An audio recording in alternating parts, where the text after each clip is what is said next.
Revs Baseball is brought to you by People's Bank, WellSpan Sports Medicine, Shipley Energy, Maple Donuts, Broadway Transmission, Flying Feet, Dasher Investment Services, York Mitsubishi, Kochman Kunkel Insurance Group, Heritage Lawn and Landscape Care, Rudders, Pennsylvania Lottery, PSECU, Kona Ice, York County Bar Association, and by Downtown Inc. Swing and a deep drive to right field. Watch this one go. He fires. Game over. Base hit. It's a fair ball. Swing and a miss. He struck him out. He slides. He's in. Revs won it. Now with the call of today's game, here's the voice of the York Revolution, Darrell Henry. Good evening, everyone, from People's Bank Park here in downtown York. Welcome to game number 83 of York Revolution Baseball. Tonight, the homestand continues. First of 3 this weekend after yesterday's off day, as the Revs host the New Britain Bees, the second time in 3 weekends that these two teams will meet in a weekend series. They were at Connecticut last week, will be again next week.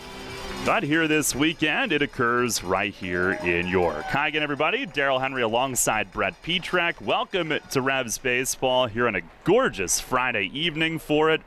Revs hosting the Bees, and as we said, these two teams quite familiar with each other here of late. The Revs sweeping the series at Connecticut last weekend, winning all 3, putting up some pretty big offensive numbers in doing so, and looking to continue that here at home. They lost 2 out of 3 to Sugar Land to begin this homestand, which ended their 11 series winning streak, but bounced back from a shutout loss in game 1 of Wednesday's doubleheader to put up double digits and win 10-2 in game 2 on Wednesday afternoon. A couple of the highlights from that one: Carlos Franco starting to heat up again. He had the big swing for the Revs in the 3rd inning, blowing things open. The 1-0 is swung on and crushed to deep right field. No doubt about this one. That is towards the clubhouse and off the tents, baby. A grand slam for Carlos Franco, his 3rd home run of the year in his Atlantic League career and at People's Bank Park. Just what the doctor ordered. After 3 straight walks, he throws a meatball, and Carlos Franco doesn't miss. And then as the Revs continued to build their lead, they scored in each of the first 5 innings in Game 2 on Wednesday. And in the 5th, it was Zach Sullivan making it happen. 1-0 pitch swung on, drilled deep to right field. Going back is Borenstein, still going back, and that one is gone! Zach Sullivan with his 2nd home run as a Rev.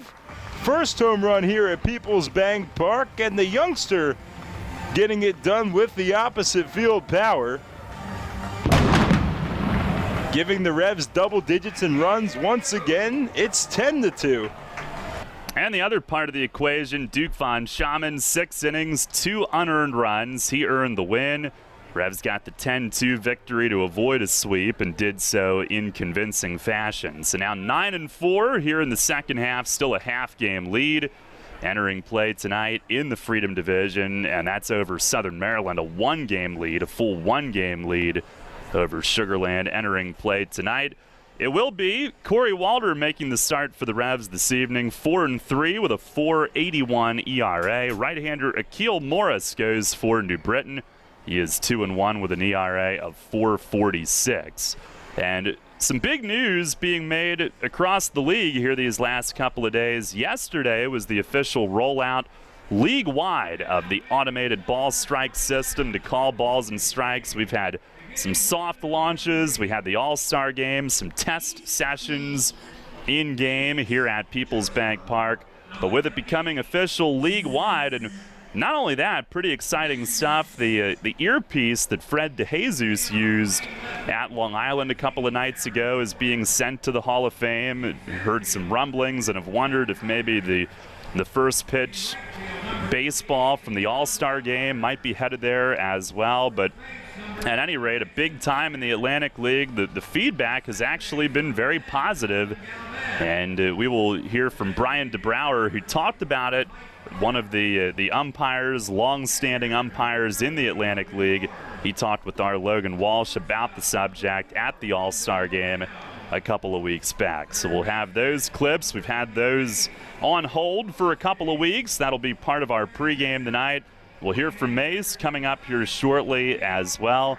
First pitch tonight set for 6:30 here in York. Revs and the Bees coming up here on Sports Radio 98.9 FM and 1350 WOYK. Baseball fans looking to cool down between innings? Rudders, the official beverage sponsor of the York Revolution, has the ticket. Grab 1 or 2 of Rudders' new smooth brewed iced teas at the concession stand. Rudders' teas are a home run. And after the game, visit a Rudders store on your way home to refuel your car and feed your appetite.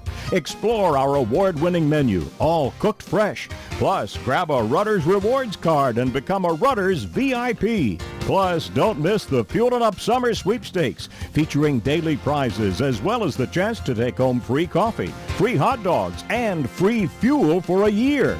Or even cold, hard cash. More details at Rudders.com. Rudders, why go anywhere else?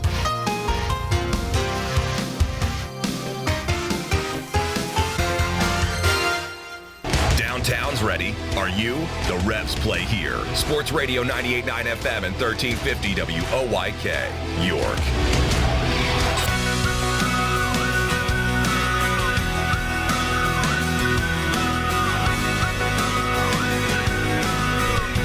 Revs hosting the New Britain Bees tonight. Once again, the automated ball strike system is officially being rolled out across the entirety of the Atlantic League here with these series this weekend. And back at the All-Star game, Logan Walsh, who's often our man behind the scenes, he was on the mic catching up with Brian DeBrouwer, who had the plate last night, and got his take on how things went in that very high-profile setting to debut it at the Atlantic League All-Star game back on July 10th. What was your biggest takeaway from tonight from using the system overall? That there's going to be a pretty significant adjustment period from an umpiring perspective and a hitting perspective. Pitches that they're used to being called strikes won't be, and pitches that they're used to being called balls also won't be. But I think these guys are really good at identifying where pitches are, and they'll probably figure it out in due time. And so we saw a couple times there was a little bit of that 2-second delay about when you were kind of waiting for that radio to call in. Yeah. Is that kind of awkward for you just to be standing there and then to pull that trigger? Yeah, I think awkward's probably a good word. We try to have good timing as umpires anyway, just to kind of consider what we just saw, almost replay it in your head and then call it. So to some degree that exists already. It's probably amplified just a little bit with this system, because I'm basically trying to stay as still as I can and not give any false signal one way or another until I hear it. So yeah, that time period will probably appear a bit odd at first, but I guess, if this is going to be in the league going forward, then we'll get used to it. So there weren't any times tonight when you just didn't get a radio call, like it was 100%? No, there were actually a couple of instances, 3 pitches early in the game and then almost an entire half inning where I didn't get any signal at all, so I was just going with my own strike zone. So hopefully I didn't miss any too badly when it was just me. So you guys still have to pay that full attention even though it's supposed to be done for you? Yeah. Don't want to kind of let your focus slip for a moment and then have one pitch where they don't tell you anything and you just kind of sit there and go, I don't know. That's obviously not going to be a good thing. Were there arguments? I know players looked at you, but were they saying anything to you, and did you respond to them? More curiosity than anything. Asking, like if they swung at a pitch, I still get a readout of where it is, a ball or strike, so they'd ask, was that in there? A couple times, like when Trudasovich struck out, he was pretty surprised by that pitch, but that's a pitch that is running down through the zone, and it probably shaved the bottom of the strike zone, just barely shaved it, but because it's caught so low that's a pitch that's never called a strike by us umpires. That's just something that we do in our game. The pitch has to be received in a believable fashion, and so that's going to be one of the adjustments for them, that those down pitches that kind of run through the zone down and still end up catching the zone. So I heard you talk on Monday about James Skelton and how about he's a really good defensive catcher when it comes to framing the ball. Is that something that you're actually going to be a little bit happy that's not there so they can't kind of trick you? Or are you going to kind of miss that thing from the game of these good defensive catchers? I mean, I want to go out and craft the zone and do the best I can. I know that I miss pitches every single night, especially now having been out there. I mean, there were pitches that I would have called opposite of what the system had. And that's not a surprise. That's the reality of it. I don't know. I mean, so my perspective as an umpire is that I have to see every pitch and make sure that I can make a judgment if the system fails. And I guess the catchers are going to do the same thing. You know, they still have to catch every pitch like I might have to make a judgment on it. So I don't know that that'll change too much. We'll see. It's going to be, a whole new world that we're figuring out as we go. And are you looking forward to using this in the future? You think it'll be a better help to you guys, or you guys kind of like doing your own thing? It'll be back and forth. You know, you'll get some guys that really wish they could just use their own zone, but then other guys will be happy to just kind of put it on autopilot and let the computer do it. All right, that's all I have. Thank you so much. My pleasure. All right, that was Brian DeBrouwer, who chatted with Logan Walsh right after the Atlantic League All-Star game back on July 10th.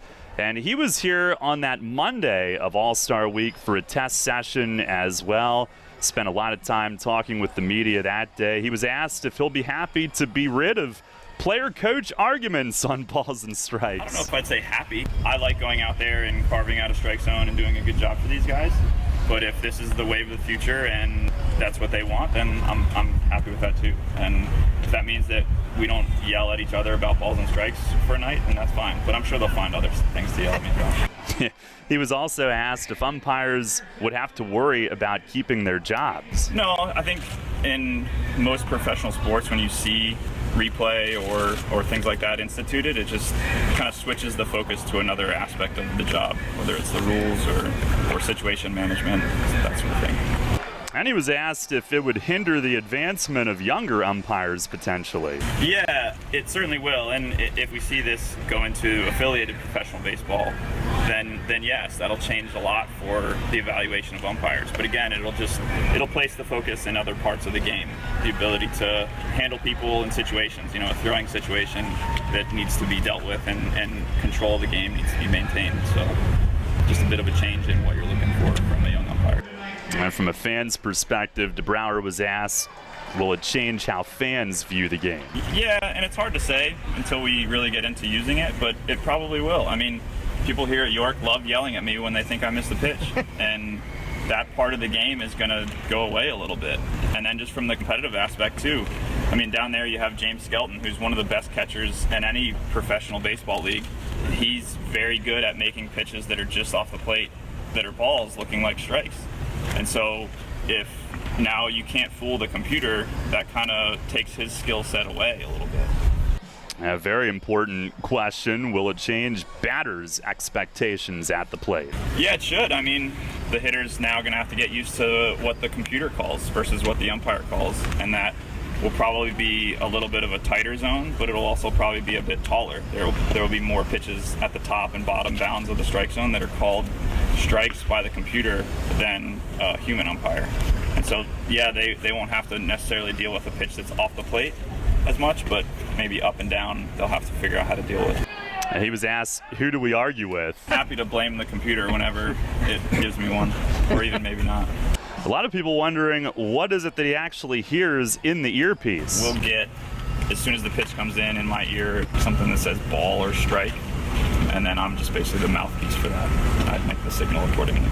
And is this on every pitch? Yes, that's the idea, although with the system, there's been some hiccups, I guess, in terms of it missing pitches, so then I have to step in and take over.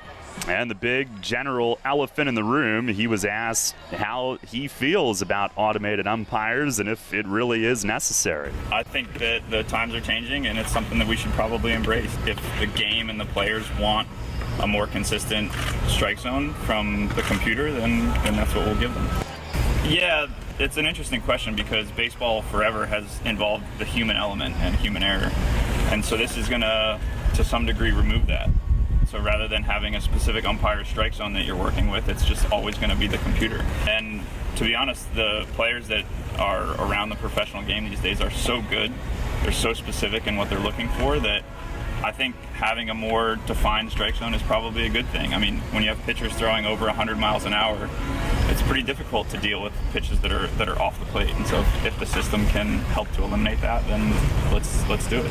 Well, no doubt an interesting perspective from Brian DeBrouwer. That was back at the All-Star game. He is not on the crew that's here this weekend, but he was kind of the test man for TrackMan at the All-Star game a couple weeks back. Certainly appreciated his time in the general media setting and with Logan Walsh after the game that night up here in the press box. Right now, we'll take a timeout, check in with Mace. The Broadway Transmission Manager's Report is next. Catch the Revs all season on Sports Radio 98.9 FM and 1350 WOYK. First in York, first in sports.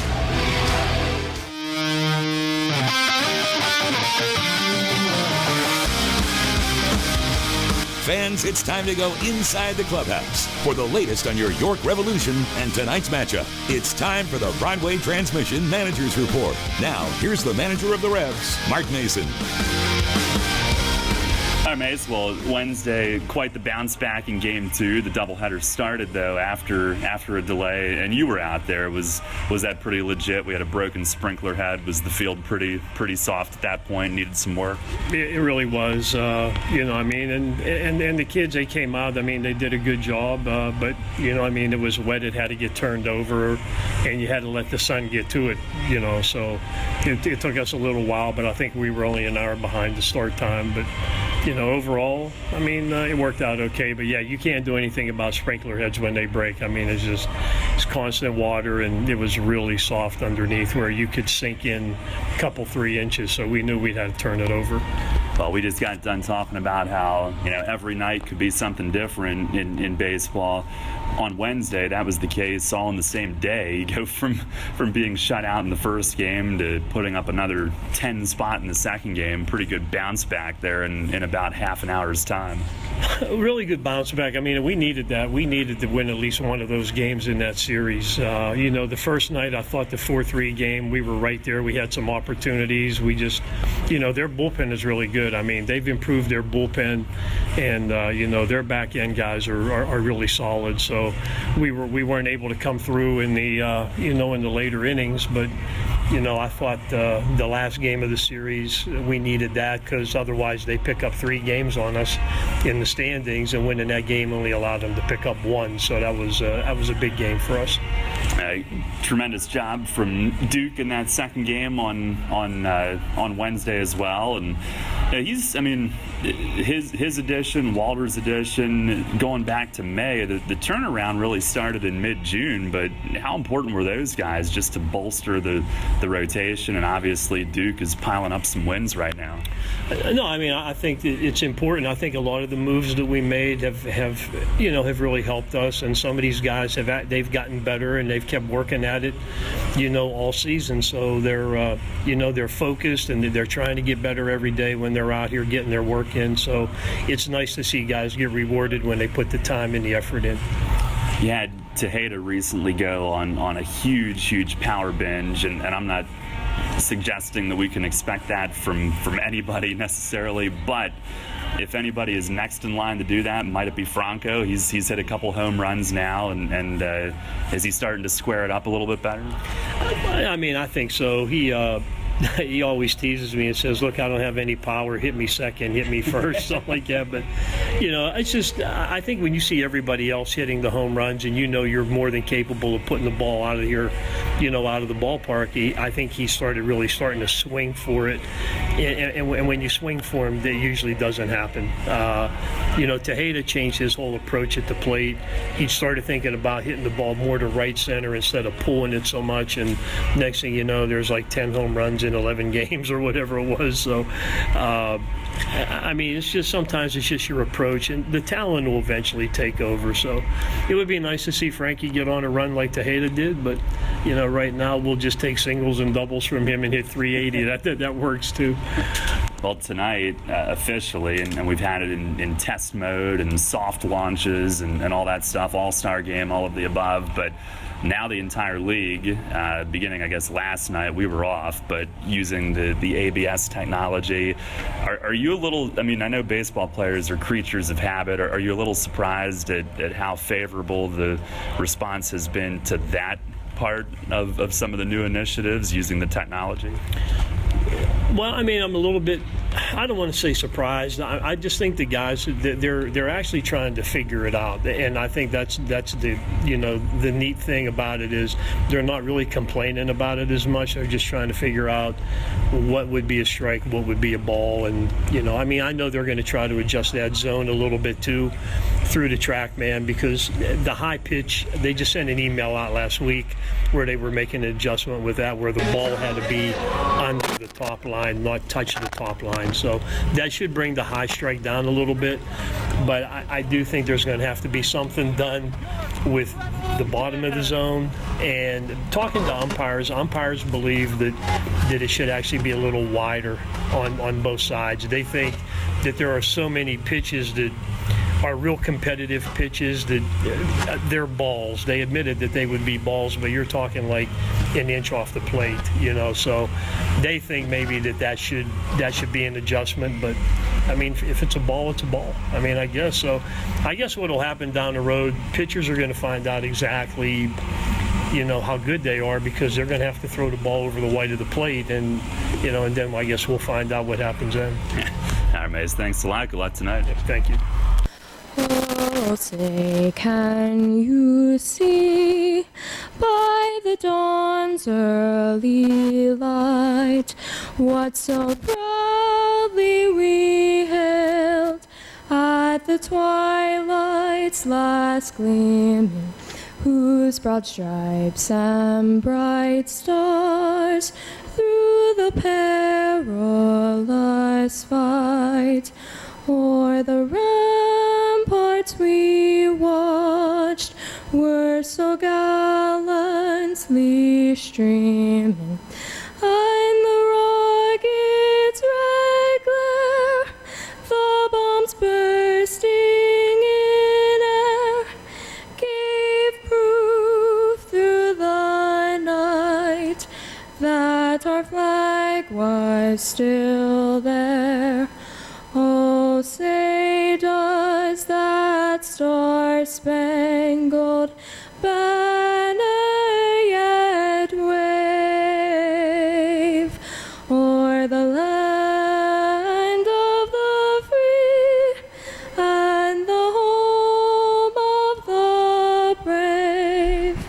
And right on time to hear Marlee Curie with our national anthem here tonight at People's Bank Park. Revs have taken the field.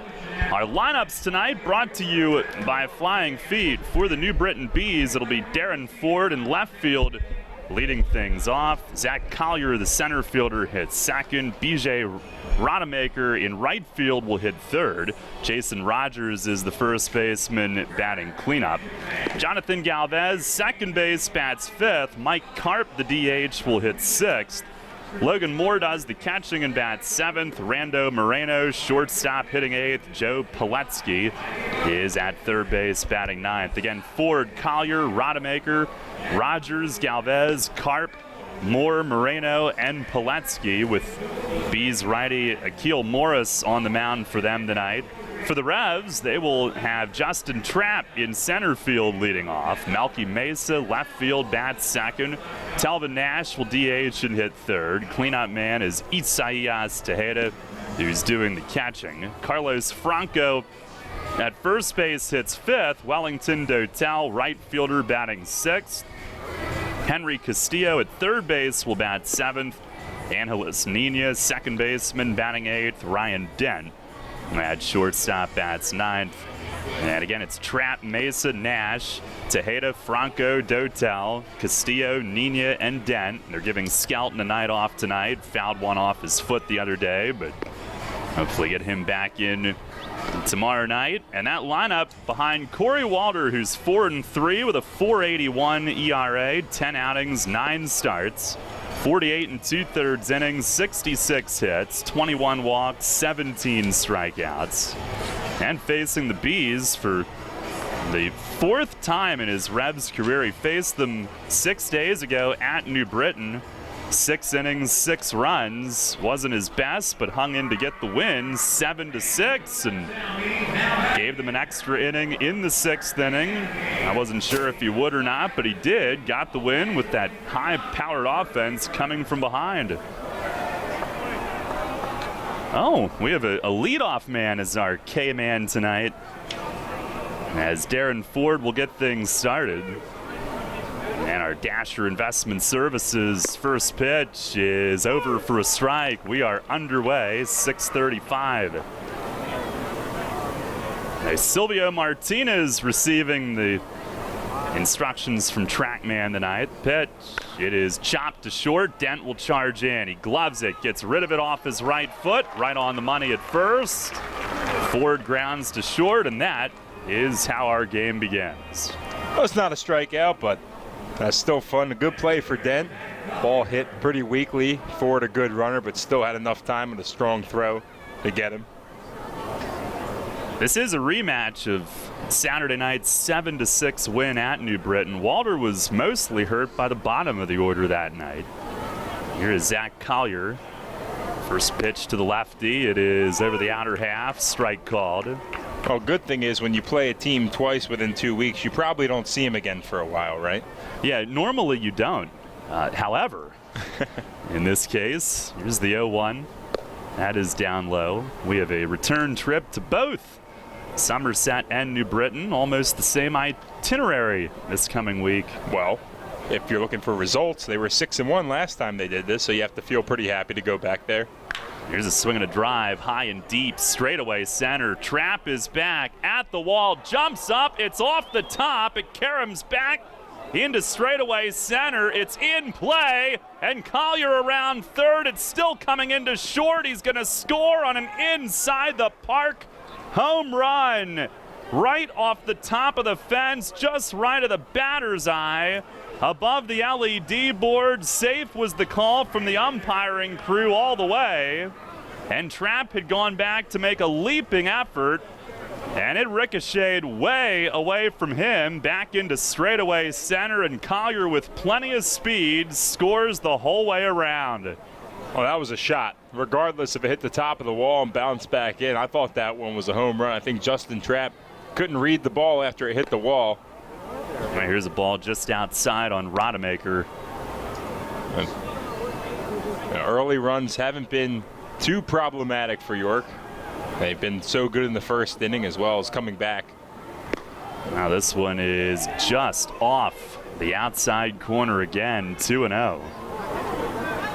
It was interesting hearing Mace on the pregame say that some feel that they should expand the edges in and out just a bit.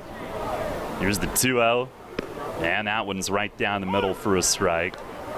Well, an inside the park home run for Collier, who has hit 2 now, both against York, not inside the Parkers, but home runs. I think you're right. I don't think Trapp realized it was still in play as Walter misses down and in, falls behind 3-1. Well, that's number 1 allowed here this year. Is that first inside the park home run hit against the Revs all season? This season, yes. This season.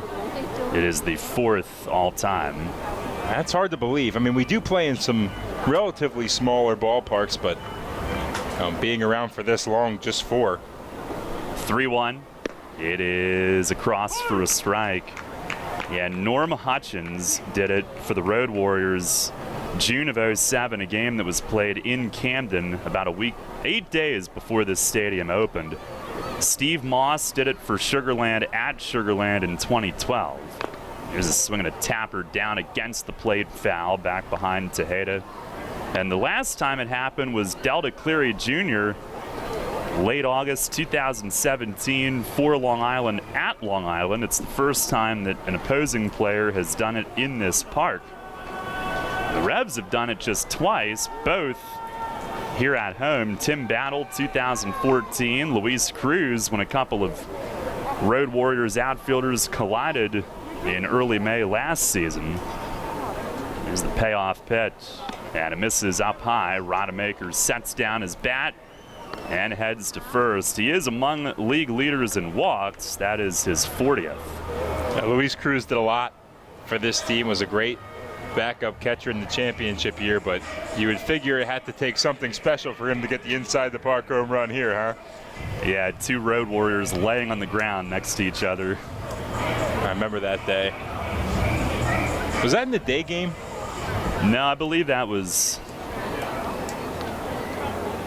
I believe that was at night. Here's Jason Rogers, who takes a fastball strike, the cleanup man at bat. Because I remember that series. We had a day-night doubleheader one of those games.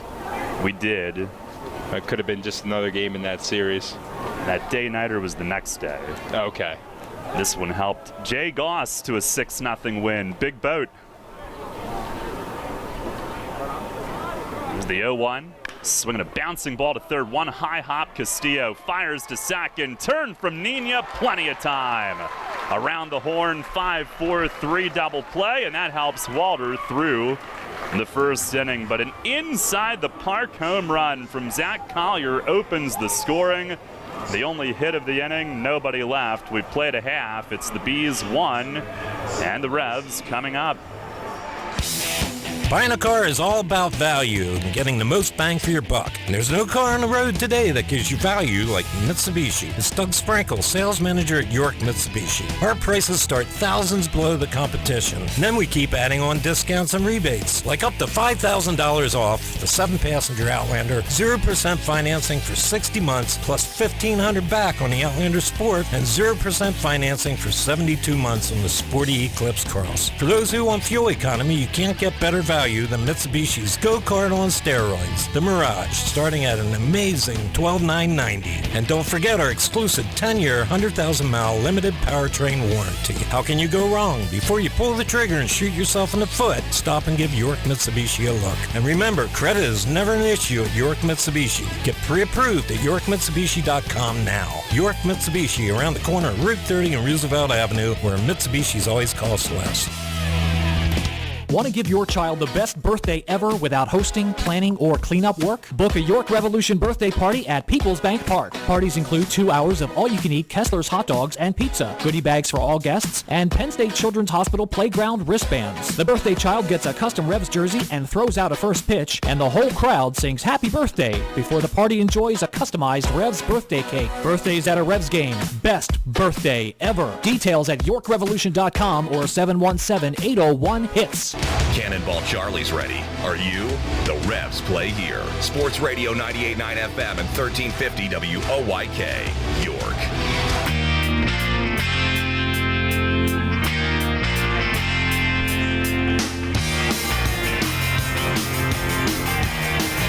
Nothing the lead for New Britain. Revs come to bat against Akil Morris, who faced them at New Britain on Saturday night. He had just pitched in relief 2 days before that. He went 3 innings, gave up 2 runs, 4 hits.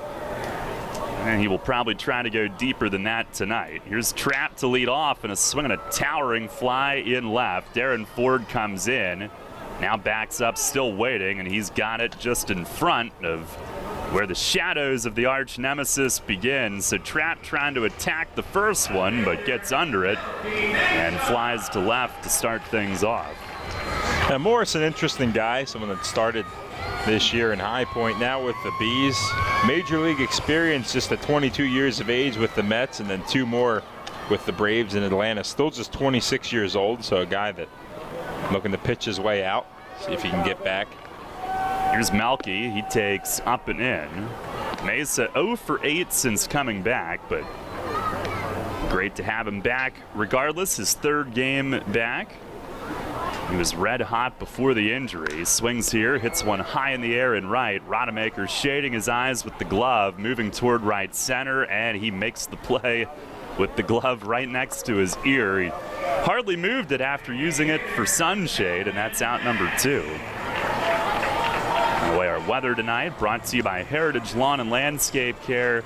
89 on the board at first pitch. Now it says 91 with the sun hitting it, or it did for a moment. Now it's back to 89, but sunny all day. Very pleasant late July evening. Right, here's Talvin Nash, who's on a season-best 10-game hitting streak coming in tonight. 417 on it. First pitch fastball is up high. He hit 4 home runs in the first 5 games on that streak. Overall at 289. League leader with 26 bombs. Pitch. It is just outside. Revs are in their navy tops. Bees are in all gray on the road. And Nash having a nice second half, or start to it, I should say. 383 average. That's why his average has been barreling towards the 300 mark. 2-0. Fastball. It's a called strike. Down in the zone. Big Silvio with the earbuds in tonight. Mario Rosas at first. Jorge Terran at third.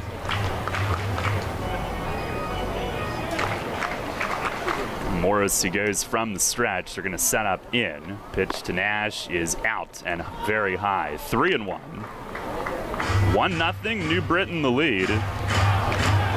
Morris's second start of the year. The other one was Saturday night against York. He's combined 2-1 with a 4.46 ERA. Fifth appearance with New Britain. The rest were with High Point. Fires, and it's down and away. Ball 4 on Talvin. His league-leading 60th walk. He's already within 24 of the Revs season record, and here comes Tejeda with 2 outs.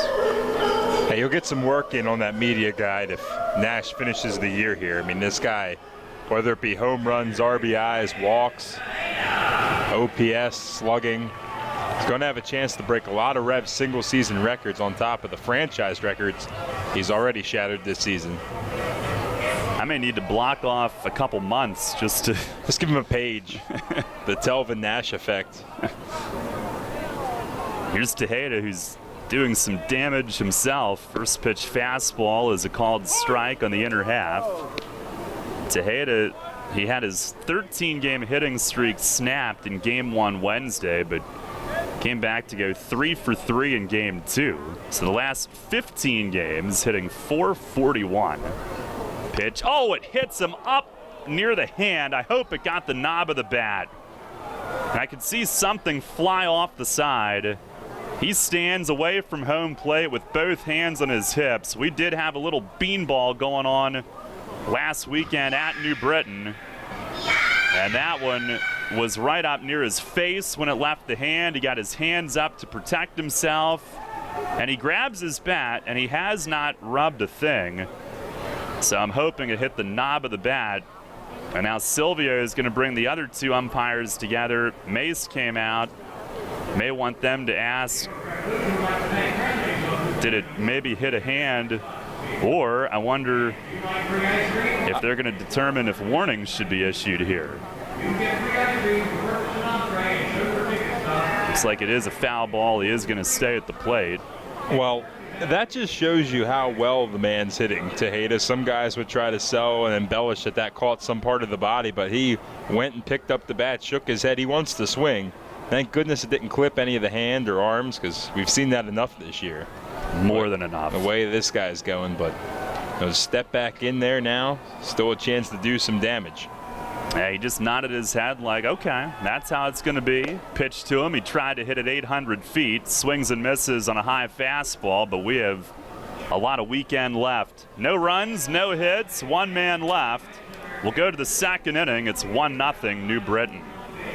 Are you one of the many people that has a 401k that is eligible to roll over, but you just haven't done it yet? Maybe you're not sure where was the best place to put it. I'm Tom Dasher of Tom Dasher Investment Services. I specialize in helping you getting your 401k and IRA money parked in the best place for you. So if you haven't rolled your 401k yet, or if you're not satisfied with your IRA, call me for a consultation at 487-2096. That's 487-2096. And check out my website at tomdasher.com. There's a lot of talk out there about good health care. We all want a good plan. But step outside and take a good look at all those beautiful trees and shrubs in your yard. Do you have a plan to maintain their good health? Heritage Lawn and Landscape Care has a veteran staff of 12 fully licensed and trained tree health care professionals to rely on, including 10 certified arborists and 3 PA certified horticulturalists. So don't let your trees and shrubs fend for themselves against Mother Nature. Visit heritagelawnandlandscape.com and get world-class care right in your backyard. Sports injury?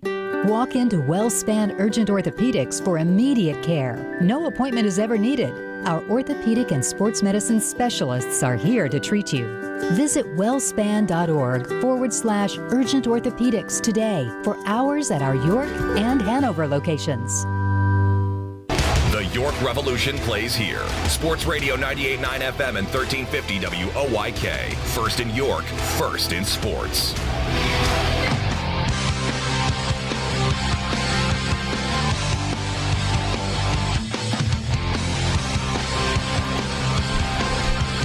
A lot of guys have been hit in these matchups between York and New Britain this season. James Skelton had one go past his ear from Jose Rosario last weekend, which was not looked at too favorably. And Tejeda just missed, getting his hands blown up. A foul ball, it was ruled. 1-0 New Britain. We start the second. Galvez swings and misses at a sinker from Walter for strike one. The Revs do have some guys that throw 100 coming in out of that bullpen, so we'll see how the weekend progresses. Here's a fastball down and away. And they meet again next weekend in Connecticut. Galvez fourth in the league in hitting, .319, 12 home runs. Pitch is grounded left side, base hit. Castillo flung the glove but couldn't reach it. And Galvez is on base. Last weekend when warnings were issued on Sunday, it was Bijan Rodemaker who was at second base relaying signs in to their hitters. And Tejeda didn't take too kindly to that when he went out to talk with the pitchers, and I think somebody from the Revs dugout yelled something. That's why warnings were issued last Sunday, and then Mace being ejected was for something else. But here's Mike Karp. He swings, lines a base hit to right center. Trap was deep. He'll hustle over to cut it off, but Galvez is going to round second and make it to third.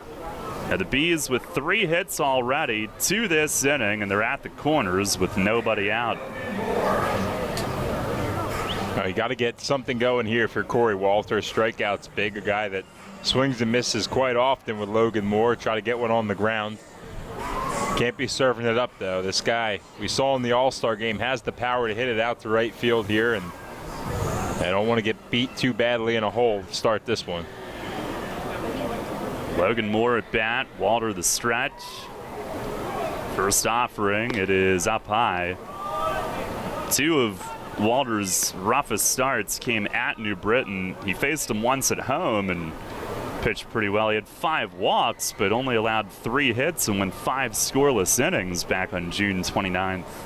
There's the 1-0. Breaking ball, hooks inside. The numbers are there. They're the second best hitting team in the league behind only yours truly. Logan Moore, he has picked it up since the All-Star break. There's the stretch from Walter. The 2-0. Swing and a deep drive to right field. Dotel going back, looking. It is gone. Up onto the lawn behind Cannonball Charlie. A 3-run home run for Logan Moore, and the Bees jump to a 4-0 lead here in the top of the second tonight. Moore's 7th of the year and his 4th in 12 games in the second half, hitting way over 300 since the All-Star break. You hate to see a guy pick up that kind of confidence. I mean, if you're a Bees fan, you like it, but in the case of Logan Moore playing at this ballpark, last 2 games with home runs, both to right field, been picking it up, and it makes this hole a little bit tougher. The first pitch fouled by Rando Moreno, who's up next. Walter allowed 4 in the second inning Saturday at New Britain. 4 of his 6 came in the second inning that night, as a breaking ball bends in for a strike. And for the second straight start, 4 early runs against him, 3 on that swing. Shakes off, he's ready, the 0-2. And a cutter dips inside. Moreno hitting at .203, 157 since joining the Bees. Pitch, breaking ball, down and in. Walter was primarily hurt last Saturday by the bottom of their order. Tyler Clark, Joe Pilecki, Moreno had a couple hits and an RBI. He swings here, lines it off Walter, over toward first. Franco picks up, and Walter can't get the foot on the bag before Moreno arrives. It's an infield hit. And on his follow-through, I mean, that hit him right near the groin on his follow-through, right between the legs, but he gives a thumbs up that he's okay. Chong is jogging out just to be certain.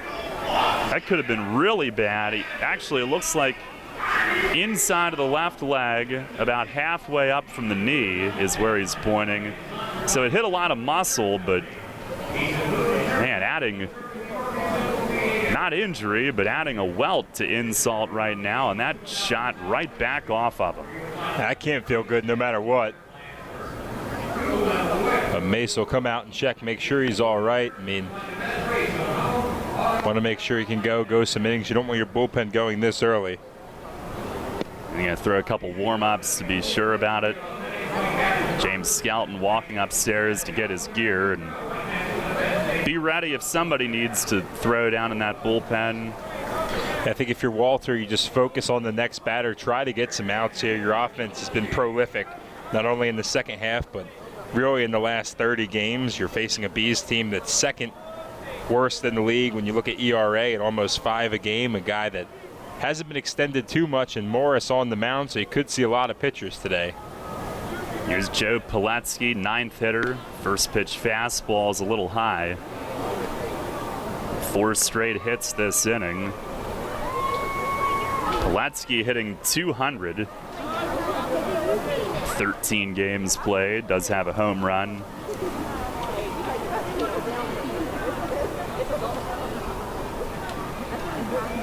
A 1-0. It's just off the corner away. It's a slight new adjustment for the Revs pitching staff. I mean, Corey Walter, in general, coming into this game, the Revs have allowed the second fewest home runs all season, and they were only 1 away from being the top spot now. But 2 so far, all the runs coming on the long ball for the Bees so far. Pitch swung on, belted left center field into the gap. Mesa back, it's over his head, and one hops the fence. Moreno at third being sent. Mesa picks up, fires in the dent, no relay. And Moreno scores from first. It's an RBI double for Joe Pilecki. And the Bees now lead at 5-0. Pilecki came in last Saturday night, 3 for 24. And he's now 3 for 4 with a couple doubles off Walter in these 2 matchups. And Corey, the start before, which was last Monday at Somerset, 5 innings, 2 unearned. But the Bees are the team that's given him his biggest fits. And here's Darren Ford back at the top of the order. First pitch is upstairs. By the way, I was in no mood to talk about it at the time, but did you see the fan try to catch Logan Moore's home run ball? He was running on the lawn, completely missed and fell down. Oh, yeah, he whiffed. Threw his glove down in disgust.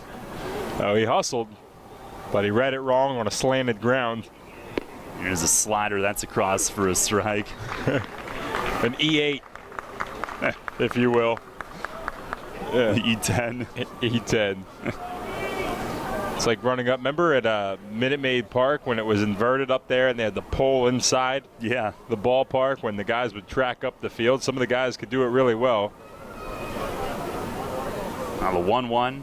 Swinging a chopper to short. Dent to his left. Charging up. He's got it. Sidearms to first. Forward grounds to Dent both times so far. Does move Pilecki to third base. It's the first out of the inning after the first 5 had recorded hits. I'm trying to think of that center fielder for the Cardinals. It was really, really good out there. Defense. It was Jim Edmonds? That's it, Jim Edmonds. Yep. And he could track up that thing so well back when they were playing in the National League Central. They had some playoff meetings as well. Back when Brad Lidge was on the Astros. It didn't end well for him there, but made up for it with the Phillies. Here's Collier. First pitch, breaking ball is inside. Castillo's up at third. The rest of the infield back. Collier opened the scoring last inning, an inside the park home run. It hit above the LED in right center and carry him back in. Now the 1-0. Swing and a miss. Good slider down there. Revs with Orleni Quiroz getting loose just in case. 5-0 New Britain lead here in the first 2 innings tonight. He sat back down. Looked like he was going to go over to the bullpen, Quiroz. Get some stretching in. Pitch is swung on and miss. Another good slider or cutter. That Walter gets Collier to swing over. And you take what you can get here. You obviously want a little better, but if you can keep that runner at third, make it 5 runs instead of 6, still a win for Walter, albeit a tough frame. Now the pitch. That's in the dirt, blocked to the left by Tejeda, who walks after it right toward the runner Pilecki, who's going nowhere. Bees are third in runs scored, second in team batting. They have the most walks, second fewest strikeouts. And they can hit for some power. They're middle of the pack, 5th in home runs entering play tonight. Walter the 2-2. Swinging a ground ball to first, right to Franco. Runner coming home. He throws home. Tejeda the tag, and Silvio looking for the ball. Tejeda needs to show it to him. He's got it. Out at the plate. 2 down in the inning. And it was not a forced play, and Franco was not in, so a bit of a gamble, but they cut down Pilecki trying to score. He wore that slide too, Tejeda. He blocked the plate as appropriately as he could in the confines of the rules now. Took a little bit of contact there, made the tag, held on to the ball. That was a heads-up play from Franco. Now here's Bijan, who walked in the first inning. Runner at first, 2 outs. First pitch, he swings, hits it in the air, left field. Mesa freezes to eye it up, tiptoes back, and makes the grab. Now Walter gets the next 3, but the Bees rally for 4 as their first 5 all had hits. 1 runner left. We'll go to the bottom of the second. It is a 5-0 New Britain lead. The malls and the internet are filled with places that sell running gear. But where do you go for performance track and field gear, technical help, and reasonable pricing? Flying Feet. Flying Feet Sports Shoes' reputation is widely known. They've been outfitting beginners to nationally ranked runners for more than 30 years, and their selection of brands and models is unmatched anywhere in Central PA. Training shoes, track spikes, specialty shoes for all field events. If Flying Feet doesn't carry it, then you probably don't need it. All this at prices that will pleasantly surprise you. Flying Feet's entire staff is knowledgeable of what you need. Beginners and pros come away from Flying Feet with the right advice and the right shoe for their needs. And that applies to the needed accessories. Replacement spike elements of all sizes, shot and discus implements, running apparel and sports tights, and Under Armour performance apparel for specialty track and field equipment and the know-how without the specialty store prices. Flying Feet. Just off exit 18 of I-83 on Mount Rose Avenue next to Battery Warehouse in York. Picking one thing over the other can be hard. Toast or avocado toast? Ooh, 4 or 5-inch heels. But with Pick Games from the Pennsylvania Lottery, drawn twice daily, picking's as easy as 2, 3, 4, or 5. Plus, add Wild Ball to any Pick Game for even more chances to win. It's simple. Hey, what'll it be? Give me a pick 2, please. Oh, and add Wild Ball. I'm feeling pretty lucky. Play Pick Games today from the Pennsylvania Lottery. Must be 18 or older. Please play responsibly. Benefits older Pennsylvanians every day. Downtown's ready. Are you? The Revs play here. Sports Radio 98.9 FM and 1350 WOYK, York.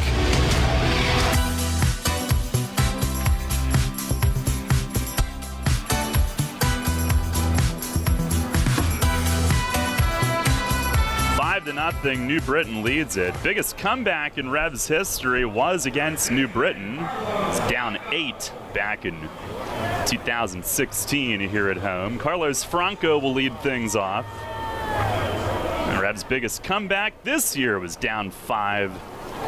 And also the biggest lead that they've given up was 5.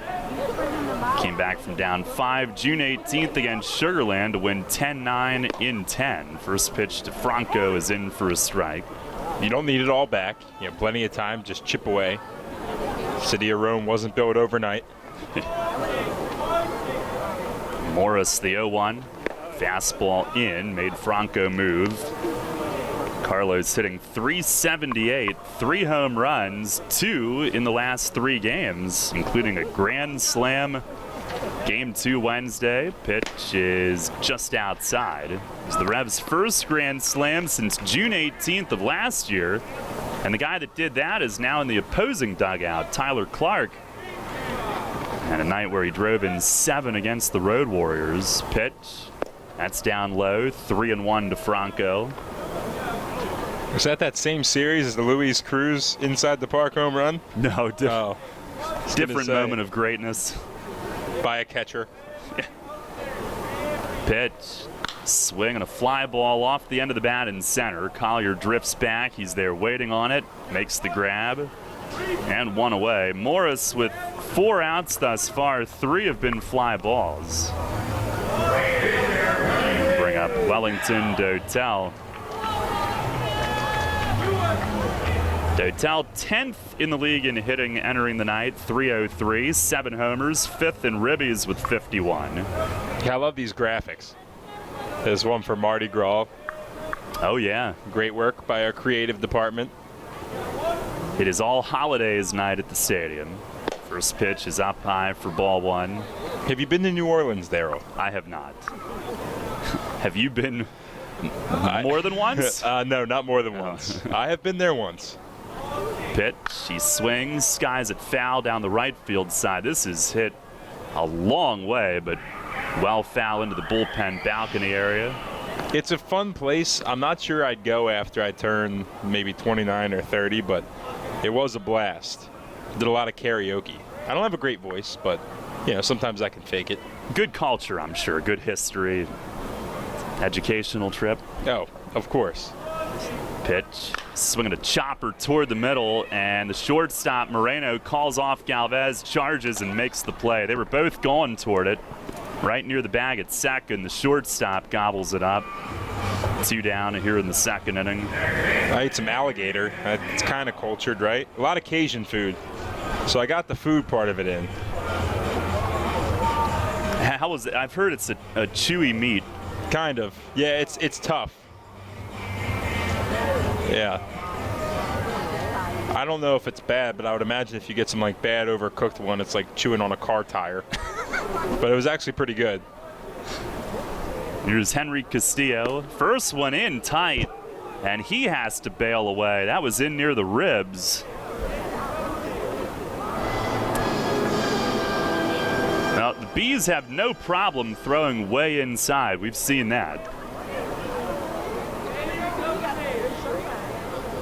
Hank digs back in, the 1-0. Fastball down and in. Castillo at .285, 9 home runs. 4th in the league in doubles with 23. 5-0 New Britain lead, second inning. Here's the 2-0. Swinging a towering fly in right. Rodemaker starts to drift back, shading his eyes with the glove. He stops, and he's got room a couple steps shy of the track. Revs are getting under a lot of balls here early. That is 4 flyouts. That one hit fairly deep in right center, but a 1-2-3 inning. On to the third, 5-0 New Britain. Money and business are essential to the strength of a community. So is cheering and celebration and music and fun. That's why York Revolution games, concerts, youth sports, special events, and more happen at a place called People's Bank Park. People's Bank has been serving York County for more than 150 years. Always cheering, always celebrating, always committed to the things that make York County great. And to you having a great time at People's Bank Park. People's Bank, member FDIC, equal housing lender. Remember rushing to the newspaper in the morning to read all about that Revs game from the night before? Yeah, that was a long time ago. We barely remember that too. Sports Radio 1350 is your home for local sports, and we're taking care of that news void in your life. Get your York Revolution game articles delivered right to your inbox every morning, courtesy of WOYK. Simply log on to YorkRevolution.com and click to sign up to receive daily game recaps right to your inbox. Keep up to date every day as the York Revolution go for another Atlantic League title. We're your source for local sports. Sports Radio 1350 WOYK. First in York, first in sports. Wealth is the ability to feed 100 stray dogs. Turn empty parking lots into playgrounds. Watch your child walk down the aisle. As Henry David Thoreau once said, wealth is the ability to fully experience life. At Smith Wealth Advisory Group, we help our clients identify their ambitions, dreams, and financial goals and develop actionable plans to pursue their passions and interests. Let our wealth of knowledge about wealth help you fully experience life. Visit us at smithwealthadvisory.com. Janney Montgomery Scott LLC, member NYSE, FINRA, and SIPC. Catch the Revs all season on Sports Radio 98.9 FM and 1350 WOYK. First in York, first in sports. Start the third. First pitch is over for a strike from Corey Walter on Jason Rogers, the cleanup man. 5-0 New Britain on top. Rogers hit into a double play in the first. The 0-1. Swing and he fouls it back over the roof. Ooh, man, that hit the light tower and came plummeting down off an empty seat right next to a section that is pretty full down near the Heritage boxes. That was over the roof, but hit the light tower. Pitch is swung on, lifted in the air, shallow right center. Trap was very deep. He'll come in and cede way to Wellington Dotel from right, who was there first, and the catch is made. They got real far in on him there. Jammed them, got him to pop it up. Rogers, another one of these bees that has been hitting well. Yeah, he's on a 25-game on base streak coming in tonight. Here's Galvez, who started the 4-run second inning with a base hit. Scored a run. First pitch is down and in. Tejeda held it there, but with the technology now, framing it will no longer matter. Trying to figure out what holiday we're on right now. Pitch. It is a breaking ball over for a strike. Is it one every inning or every half inning that we're celebrating? It might be tonight? inning, so it might be Mardi Gras again. Pitch. Fastball misses inside. We got sideline reporter Art helping us out. He's on the case. Pitch. That's inside. Galvez has hit over 460 against the Revs.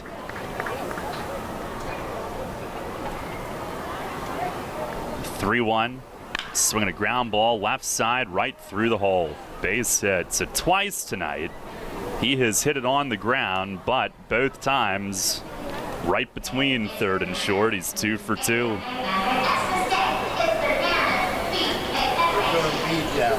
Oh, we're still throwing beads? Okay. All right. So Yeah. Mardi Gras it is still. Now here's Mike Karp, who singled his first time. Scored last inning as well. Left-hand hitter holds the hands way up high. First pitch breaking ball hooks into the dirt for ball 1. Tejeda handed the new ball. Revs have won 6 straight against the Bees after a bad start. 8-5 against New Britain, 5-1 at home. The Bees jumping to a big lead early in this one. There's the 1-0. Breaking ball, fouled down against Karp's foot. It rolls down to Franco at first. He steps and tags just in case, but foul was the call.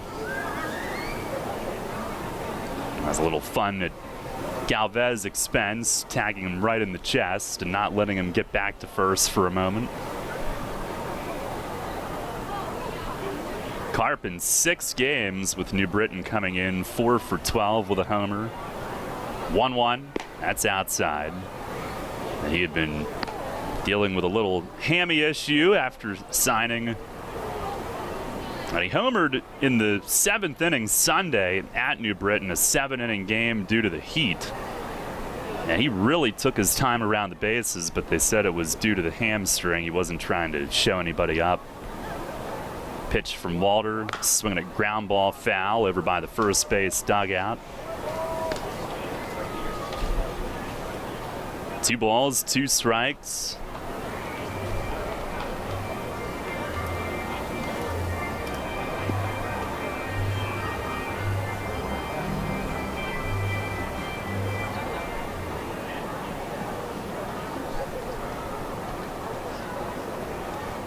Now Walter comes home, runner goes, and a swing and a pop-up foul. Tejeda will turn and watch this one sail back onto the roof. And Galvez will have to retreat to first base. Bees with 7 hits already. Revs have yet to register one.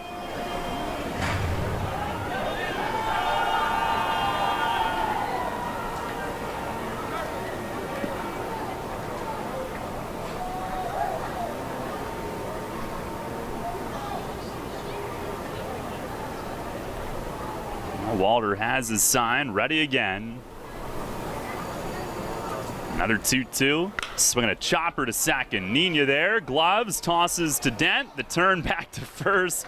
He knew Karp was taking his time with that hammy. And Dent took his time and lobs it over for the inning-ending double play. 4-6-3. No runs, 1 hit, nobody left. We go to the bottom half of the third. Still 5-0 New Britain. Image 360 York is your choice for graphics that enhance, signage that works, and displays that inform. Everything from color change car wraps to vehicle wraps for your entire fleet, custom window graphic, decals and lettering, interior signage graphics and displays. Don't replace when you can reface. Call Rob and his team at 717-757-4909. That's 757-4909. Or order online at image360.com/YorkPA. It's fast, affordable, and convenient. Image 360, 2260 Industrial Highway in York. Sports injury? Walk into WellSpan Urgent Orthopedics for immediate care. No appointment is ever needed. Our orthopedic and sports medicine specialists are here to treat you. Visit wellspan.org/urgent orthopedics today for hours at our York and Hanover locations. Facing a legal issue can be a frightening time. What's my course of action? How do I know who to call? Fortunately, the York County Bar Association makes it easy. Now, you only need to make one call to find the right lawyer for you. Call the York County Bar Association and let us help you find the right lawyer with our Attorney Connection Lawyer Referral Service. Just call 854-8755 or visit yorkbar.com. Don't hesitate in getting the help you need. Contact the York County Bar Association and let us help you find the right attorney at the right time. Get the latest on the Orioles with the Baltimore Baseball Show, hosted by Dan Connolly. Mondays at 6 on Sports Radio 98.9 FM and 1350 WOYK.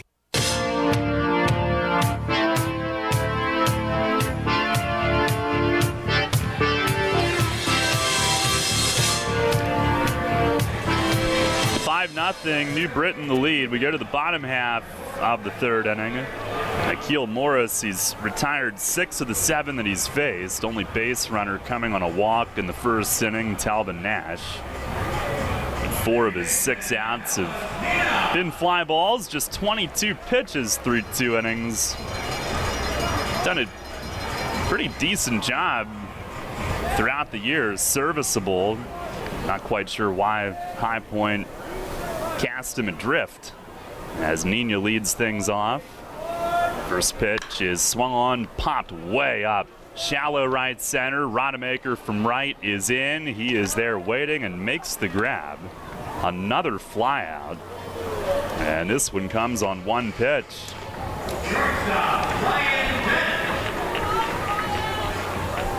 Morris given the big lead to work with. He is in control early in this one. Here's Ryan Dent, who's hitting .288, 4 home runs,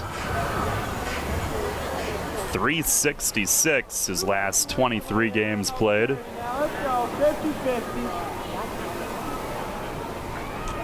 Morris fires home and a fastball. That's over for a strike.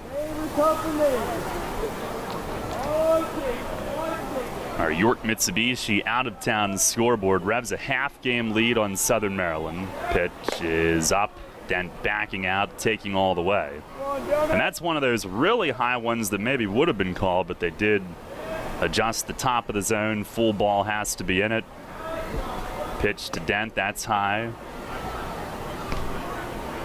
The Revs a half game up on Southern Maryland, full game up on Sugar Land.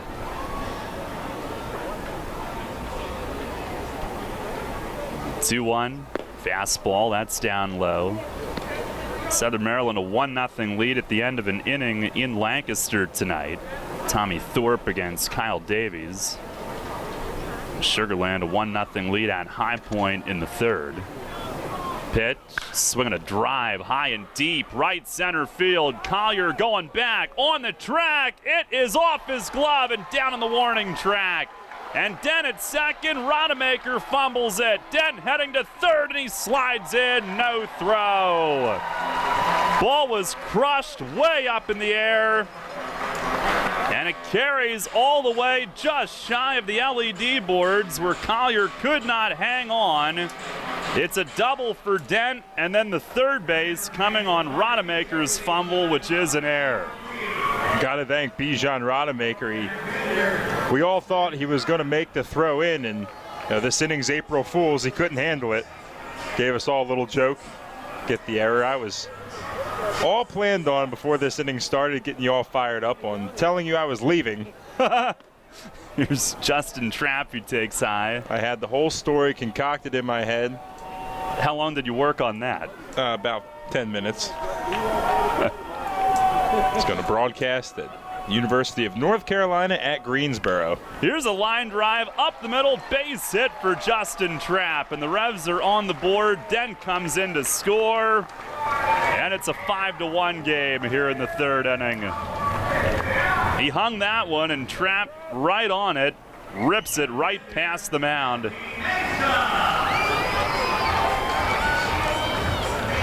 Gotta love that from Trapp. Swung at the first pitch his first time up. This time, same thing and better result, hitting it right up the middle. Revs get their first run, start chipping away. It's all what it's about.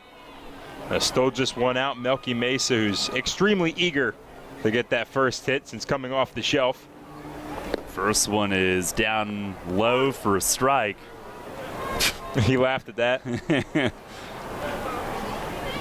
Bottom of the knee. Everybody's sharking as he stands in. He flied to right his first time and lays off a changeup down low here.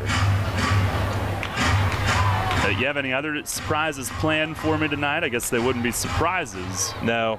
Yeah, I kind of wish I was less of a good guy to try to pull that one on you.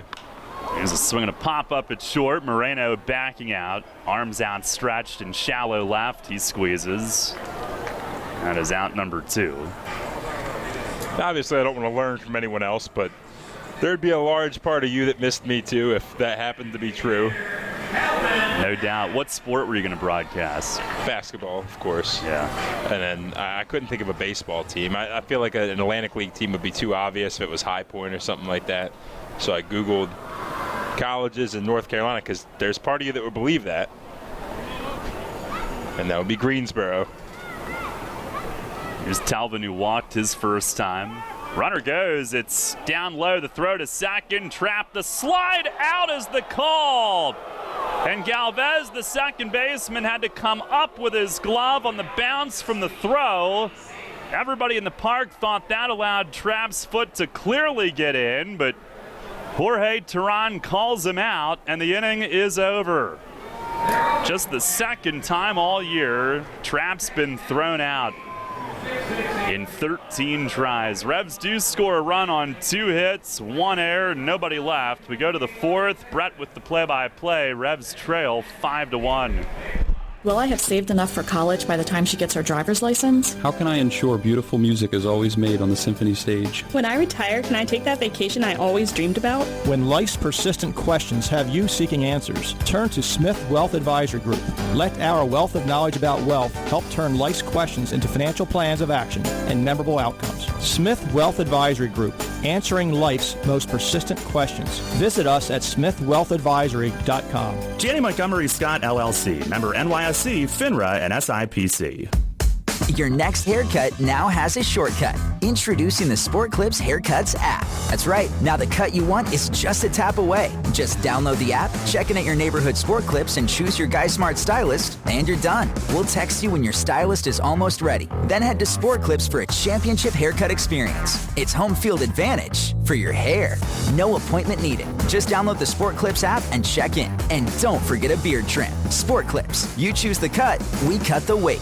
Since 1934, PSECU has given Pennsylvanians financial opportunities to live a better life. We are a credit union who offers valuable free and low-fee financial products, broad lending options, and outstanding money management for financing life. At PSECU, we are proud of who we are and committed to who we serve because our Pennsylvania roots run deep. We are banking on a difference. Visit PSECU.com to join us. This credit union is federally insured by the National Credit Union Administration. Equal Opportunity Lender. Take us on the go with the new WOYK app. Download on the Apple and Google Play stores today. Sports Radio 98.9 FM and 1350 WOYK. First in York, first in sports.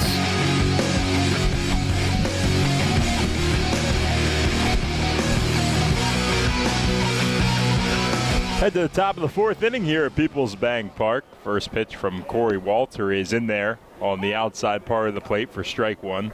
Now Logan Moore, the first man to face him in the top of the fourth. Moore, who hit a 3-run homer his first time up.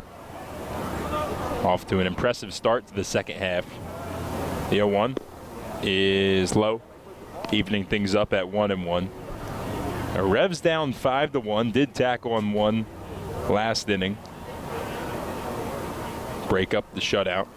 The 1-1 is on the outside corner, first strike two. Walter doing a good job. Had a nice inning in the top of the third, able to face the minimum after getting Mike Karp to ground into a double play. The 1-2 is low in the dirt. It'll even things up at 2-2. Game one of 3 this weekend. Should be a lot of fun against the Bees. 2 top hitting teams in the Atlantic League, so offense all around as the 2-2 pitch is just a bit outside. Now to run the count full. Tried to go off speed there with the 73-mile-per-hour slider.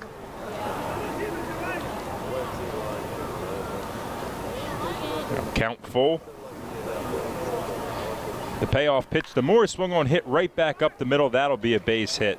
Walter tried to flag it down on the follow-through with the glove, but it snuck by him right to Justin Trapp. A second time this game, the Bees have led things off with a single. Second leadoff base runner of the game. That'll bring up Rando Moreno, the 8-hole hitter, so 7, 8, 9 this inning. Walter tries to keep the deficit right where it's at.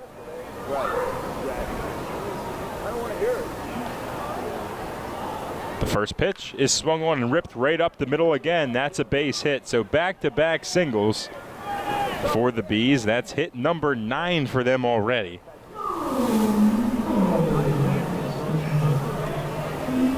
That's how they started off. The top of the second, back-to-back singles, and Moore hit the home run. So Walter's got to lock it in here.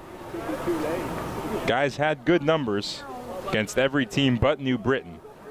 Really been a thorn in his side.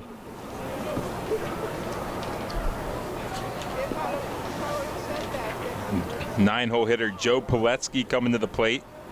Batting .220 with a home run, 3 runs batted in. Doubled his first time up off of Walter. First pitch shows bunt, gets it down, but foul. Down the third base line as Henry Castillo retrieves it in the foul ground. The Revs come into this one in first place. They're a half game ahead of the Southern Maryland Blue Crabs. We're off to a good start. It's kind of opposites if you look at the divisions. How it was last time in the first half. It was the Liberty division that ended with all but one team above 500. Freedom division off to a better start in this go-round.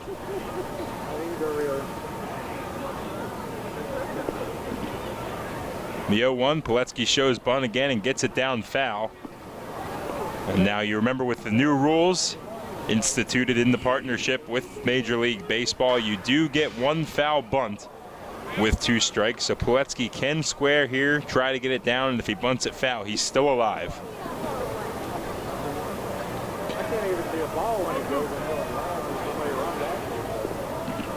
We'll see if he does just that here. Runners on first and second, nobody out, corners in. The pitch is inside Did it get a piece? Not sure if it's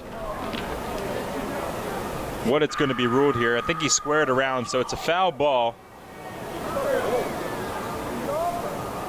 That will be his one foul. Pilecki tried to get that one down. Had to kind of matrix his way out of it. Revs have lefty Orlani Quiros back warming in the bullpen. He's taking a long look at it now from the umpires. He's saying it did. Not sure if it hit the bat.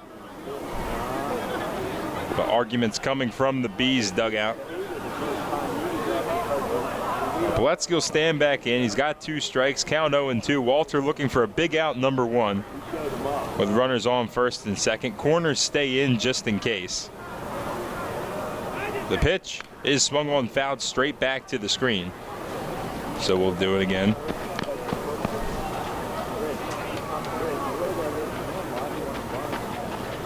Pilecki in his 6th season of professional baseball, his 2nd with the Bees, and his 5th in the Atlantic League. Played for Bridgeport the other 3 seasons.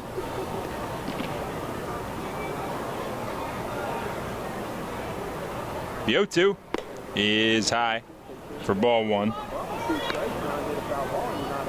Pilecki, a graduate from Quinnipiac in Connecticut. A guy that didn't have to go too far. And Walter will come set to count at 1-2. The pitch is a called strike 3. Froze him right at the knees. Slider at 79 from the Revs right-hander as he tallies a big out, number 1 here in the top of the 4th. First strikeout all game for Walter, and that one comes at a big time. Speaking of strikeouts, that'll turn the lineup over to Darren Ford, the leadoff man, who is coincidentally our Rudders K-man of the game. Ford's grounded out twice to Ryan Dent. Another one of those would be beneficial. Double play on, middle infielders in double play depth. First pitch to Ford is swung on, hit through the hole at first and second. That'll be a base hit. They're going to hold the runner at third as Dotel comes up firing and fires a strike. That was a little high, had to take Tejeda off of the plate, but the runner was held. Now bases are loaded, just 1 out. Ford's first hit of the game. The 10th hit for New Britain in their first 4 innings. And that's going to end the day for Corey Walter. So it'll be Orlani Quiros when we come back. Bases loaded, just 1 out. Revs trail this one 5-1.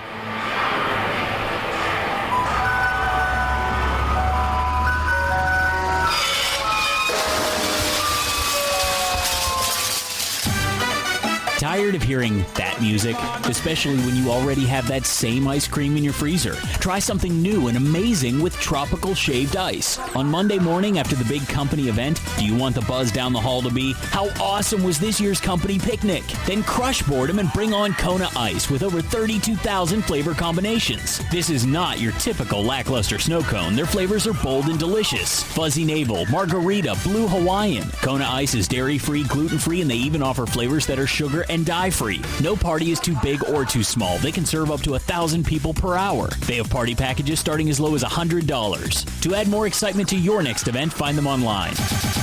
At Donegal, we understand there are many costs associated with running a business. That's why Donegal works with you to provide quality insurance products based on your business needs, and why we deliver that insurance at a price to fit your budget. Call your local independent Donegal agent today and discover why, when it comes to insurance for your business, Donegal is a better value. Contact Kochman Kunkel Insurance at 717-854-0300 or stop in at 3217 East Market Street, York. Locally owned and operated by Pam and Rudy Kochman. Kochman Kunkel Insurance. Listen live and on demand with the new WOYK app and online at 989WOYK.com.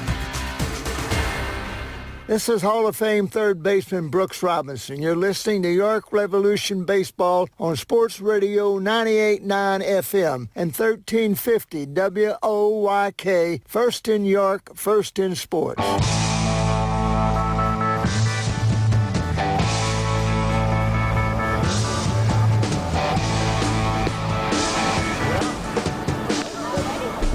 back to the top of the fourth inning. New pitcher for the Revs is left-hander Orlani Quiros, coming in relief of Corey Walter, who struggled today. Allowed 5 runs, all earned on 10 hits so far. The bases are loaded, just 1 out. All runners his responsibility. Orlani asked to do a pretty tough task here. 2, 3, 4 in the order up. Game number 18 for Orlani. 3-1 with a .587 earned run average. First man to face him is Zach Collier, who hit the 4th home run ever surrendered by the York Revolution back in the first inning. First pitch to Collier is taken high and inside for ball 1. Overall, Collier is batting .182 with 2 home runs, 5 batted in. Grounded into a fielder's choice his other time up.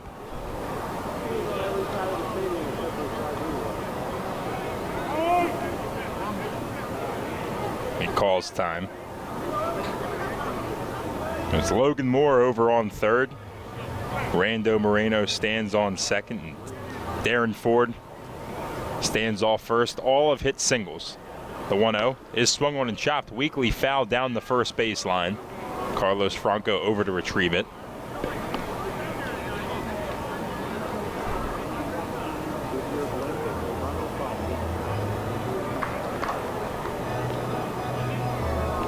The Bees tacking on 4 of their runs via the home run.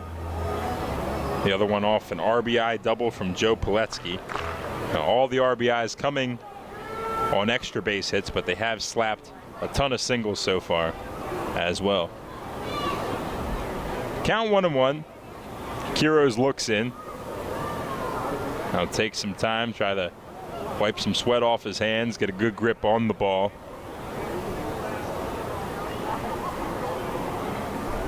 Still trying to get on the same page as Tejeda. They'll call time again, and they'll have to go to the mound, relay some signs, Isaias Tejeda and Orlani Quiros. Quiros was signed on May 17th, so just after the beginning of the year. He earned a win in his home debut. Spent his first 4 pro seasons in the San Francisco Giants organization. Reached High A San Jose last year before coming over here. Spends his summers pitching in the Dominican Republic, or his winters, I should say.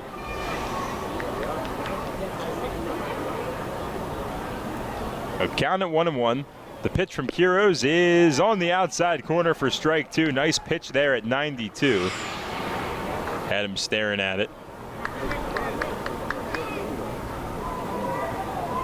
Corner infielders are about a step or 2 away from the grass. Double play depth right up the middle for Dent and Nina.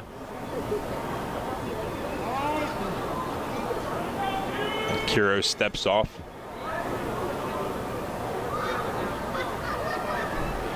The Bees overall are batting .269 as a team, number 2 in the league.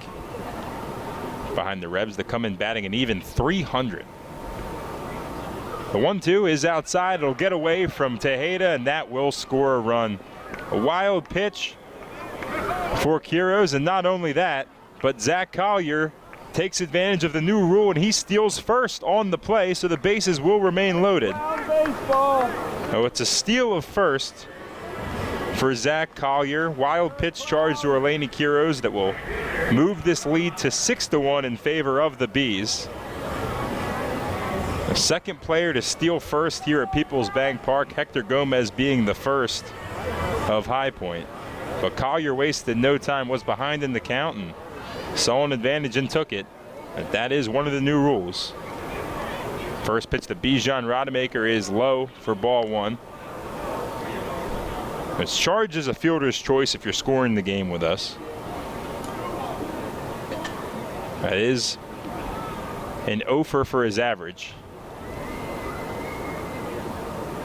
He'll be 1 for 3. The 1-0 to Rodemaker's hit to right center field, pretty deep. Trap going back, still going back to the wall. Will make the grab on the run. Fires into Nina, or Dent rather, to stop anyone else from advancing, but it's a long sac fly off the bat of Rodemaker. That'll move the lead to 7-1, but Could be a lot worse had it not been for a fantastic running stop from the Revs center fielder Justin Trapp. The lead does grow to 7-1, puts runners on the corners with 2 outs now, however. I'll bring up Jason Rogers, first baseman, batting .311, 7 home runs, 57 batted in. 0 for 2 so far today. Collier leads off first. There he goes. The pitch is missed. Throw him down the second is not in time. Oh, it is a stolen base for Zach Collier as he got on by stealing first. Now he steals second. Put 2 runners in scoring position with 2 outs now at second and third.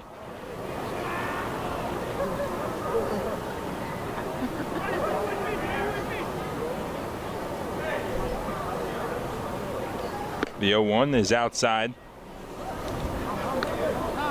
Move the count to 2-0. Umpire signaling 1-1 now. With that throw from Tejeda, caught people off guard, I guess, including myself up in the booth, but the count's 1-1. Pitch to Quiros, a swung on, hit right on the ground to Ryan Dent. Fields it on one big hop, takes his time, fires across the first, and the side is retired. So the Bees tack on 2 more runs on 3 more hits. Runs coming in on wild pitch and a sacrifice fly. The Revs head to their half of the 4th inning, trailing in this one 7-1.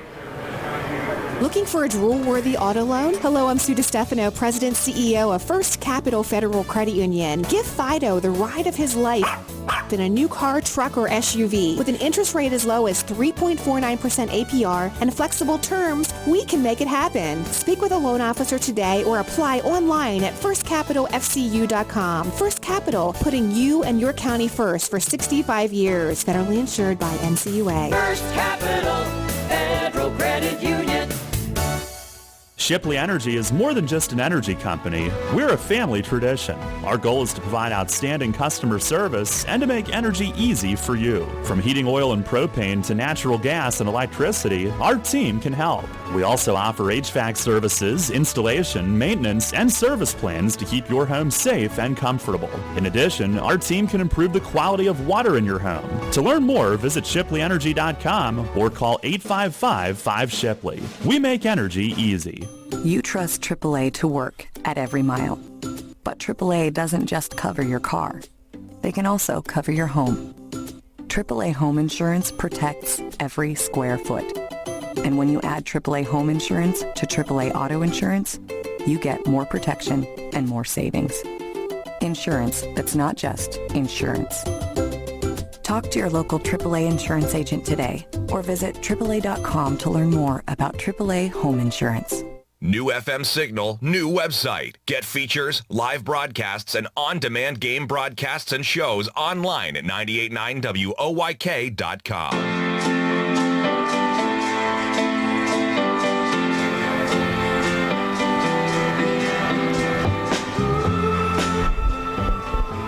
Head to the bottom of the 4th inning. Telvin Nash up to lead us off. Revs trailing in this one 7-1. Bees getting the offense going early, 7 runs on 10 hits. Plenty of time, but work to be done.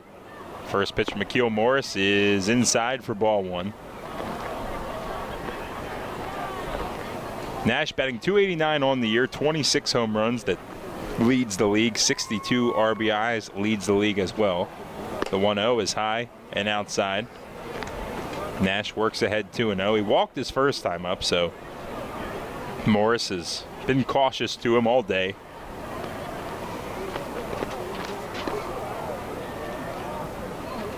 The 2-0 is swung on, fouled straight back to the screen.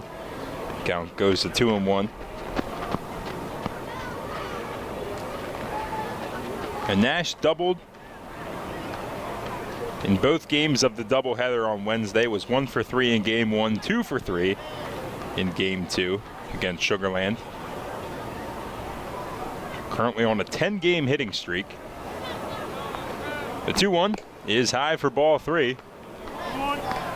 Nash, now with the count in his favor, could draw his league-leading 61st walk if Morris chooses not to test him. Lights on here at Peoples Bank Park. Shadows all around. The 3-1 is high as well.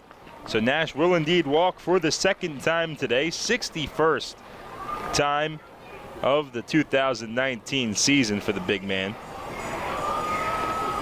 That gives the Revs their first leadoff base runner all day. Good man to have up following him now with Isaias Tejeda, the catcher. It's been absolutely phenomenal in the month of July. Overall batting .357, 11 home runs, 47 batted in. 0 for 1 today with a strikeout. He took a pitch high and inside that glanced off the barrel of his bat. Has been some chippy situations in this series, dating back to last weekend. A couple players were hit, a couple pitches thrown inside.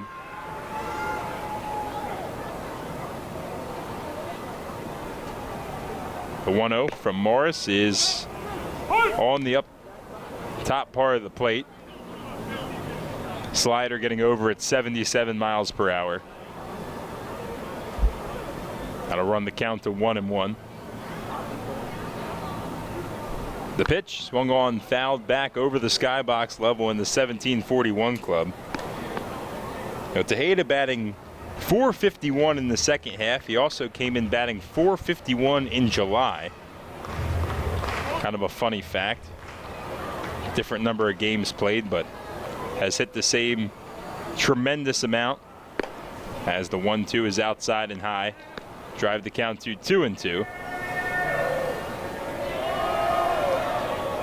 And Revs, who scored last inning, just looking to chip away again. They'll count at 1-2.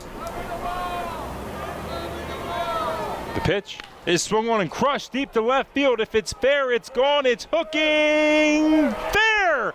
It stays fair. They ruled a home run, and Isaias Tejeda breaks the York Revolution record for home runs in a month with his 12th of the season. This man could not be any hotter at this juncture, or really at any part of the season, as he just won't stop hitting this one. Another deep shot over the nemesis in left field, cutting the lead to 7-3 here in the bottom of the fourth inning.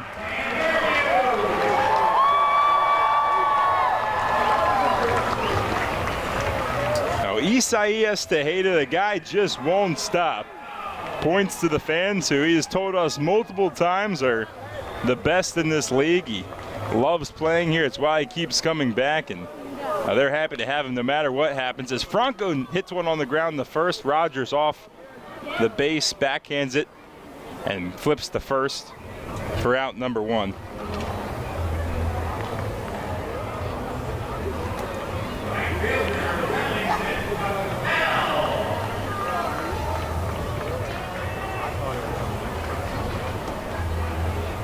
Tejeda with the 12 home runs in July breaks Telvin Nash's record of 11. That was set in June, so good thing to have that happen. First pitch to Dotel, sails outside for ball 1.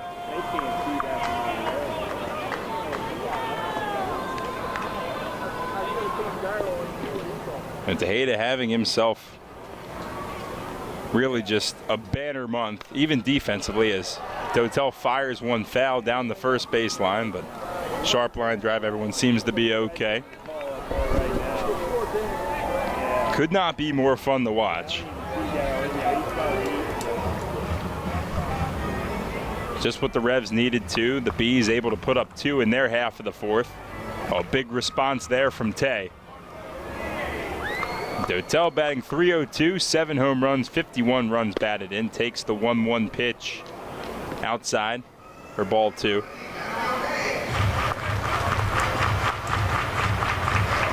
Yeah, if you haven't seen the news, TrackMan, it's the first official day that all teams will be using it. As the 2-1 swung on, hit towards the middle, will get through under the glove of Rando Moreno at short. As Wellington Dotel gets his first base hit of the game, a seeing eye single right up the middle.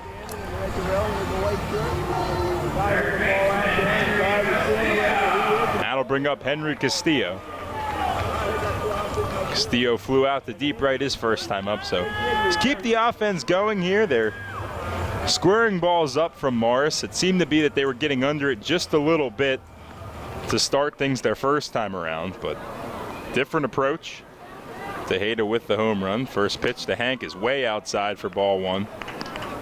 Castillo batting .284 on the year, 9 home runs, 39 batted in.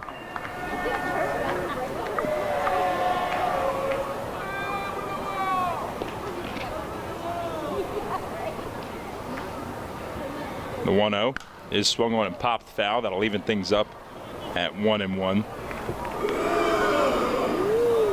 The home run from Tejeda, the third of the game.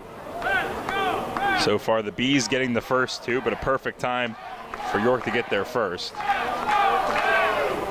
And Dotel comes in to the game on a 6-game hitting streak, now 7. He stands on first as the next pitch to Henry's inside as well. Second time that Morris has brushed him low and inside in this one.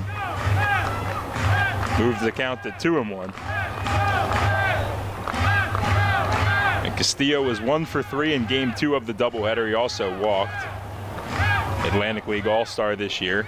Ahead in the count, 2-1. The pitch is swung on and fouled straight down. You got a piece of Moore on the way, but moved the count to 2-2.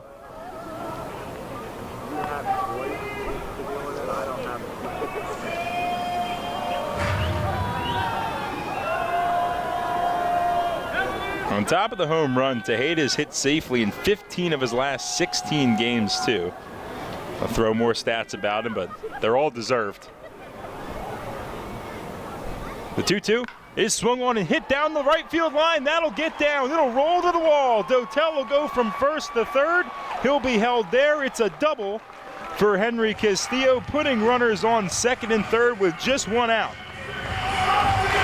Hank was a little early, but hooked that one perfectly down the line. As this offensive machine looks to get going.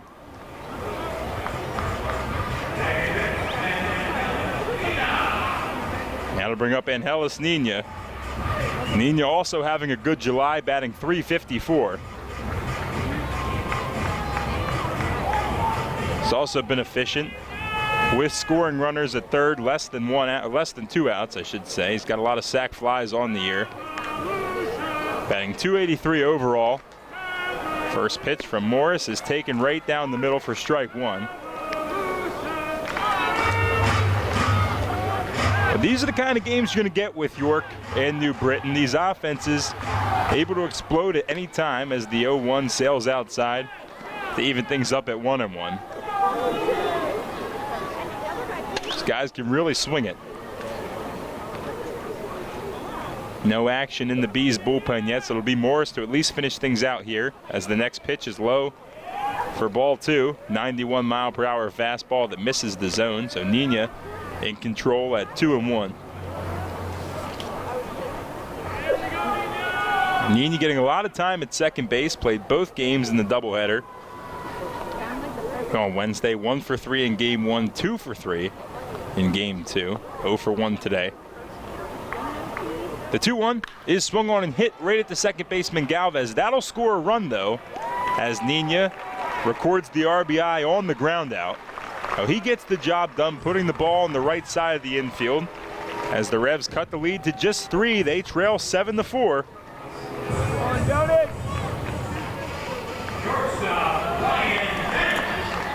Moving to third on the play was Castillo as well, or Ryan Dent, who doubled deep to right center field his first time up.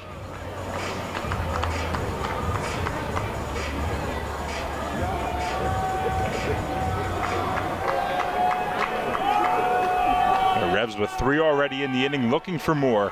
The first pitch to Ryan Dent is low for ball 1. He's got a low sinking fastball, does Morris. Low 90s on that, has been using that almost exclusively on the first pitch.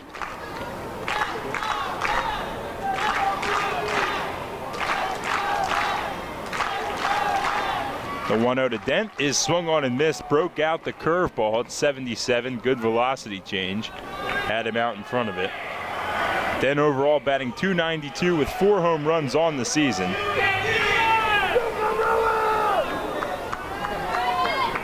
The 1-1 is swung on, pop foul down the first baseline and out of play.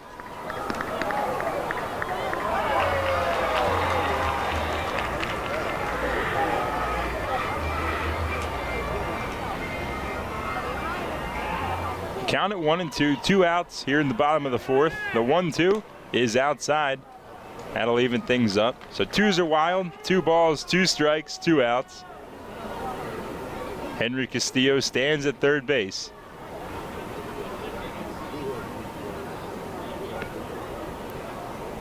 The pitch is taken just low.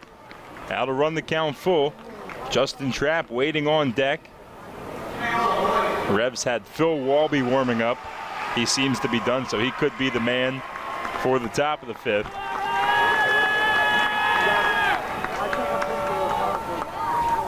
The payoff pitch to Dent is swung on, chopped foul towards the Bees dugout on the third baseline. We'll do it again.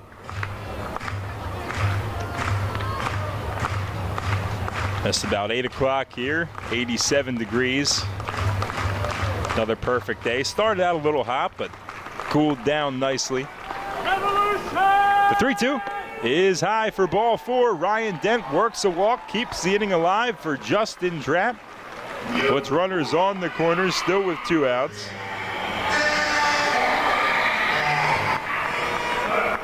Third walk issued of the game so far from Morris. Nash recording the first 2.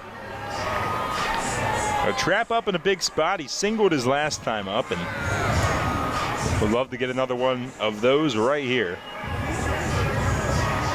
Does represent the tying run, even though we're still very early in this one.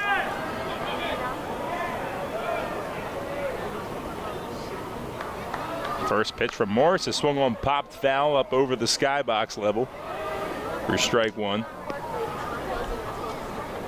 And Trapp has some impressive numbers going this month. He's batting .323, which will go up now with the single in July. .354 in the second half. The 0-1 is swung on, hit to center field. Going back now is Collier, but not too deep as he reaches up and squeezes for out number 3. But the Revs do add 3 runs, cut this deficit to 7-4. Fireworks coming from guess who? Isaias Tejeda with his 12th home run of the season. We'll be back here with the top of the 5th inning. If you own a tractor-trailer business, then you know the cost of having your rig down instead of on the road. Rivers Truck Center in Red Lion keeps your trucks on the road by providing a one-stop shop for all your trucking needs. Rivers handles full-service truck sales and carries a full line of parts for all makes and models, has their own full-service collision center, and provides 24-hour emergency towing and roadside assistance. Check out riverstruck.com for more info. There's a reason Rivers Truck Center has been in business for over 40 years. They really do care. The York County Solid Waste Authority turns up the heat every day, on your garbage, that is. Advanced waste-to-energy technology is used to burn garbage at 1,800 degrees Fahrenheit in environmentally controlled combustion units. This reduces air emissions and produces electricity, enough to power 20,000 homes every minute of every day. Visit www.ycswa.com to learn more. In York County, garbage is power. Want to give your child the best birthday ever without hosting, planning, or cleanup work? Book a York Revolution birthday party at People's Bank Park. Parties include 2 hours of all-you-can-eat Kessler's hot dogs and pizza, goodie bags for all guests, and Penn State Children's Hospital playground wristbands. The birthday child gets a custom Revs jersey and throws out a first pitch, and the whole crowd sings Happy Birthday before the party enjoys a customized Revs birthday cake. Birthdays at a Revs game. Best birthday ever. Details at YorkRevolution.com or 717-801-HITS. This is Isaias Tejeda. You are listening to Your Revolution Baseball on the home of the Revs. Sport Radio 98.9 FM and 1350 WO YK, first in York, first in sport.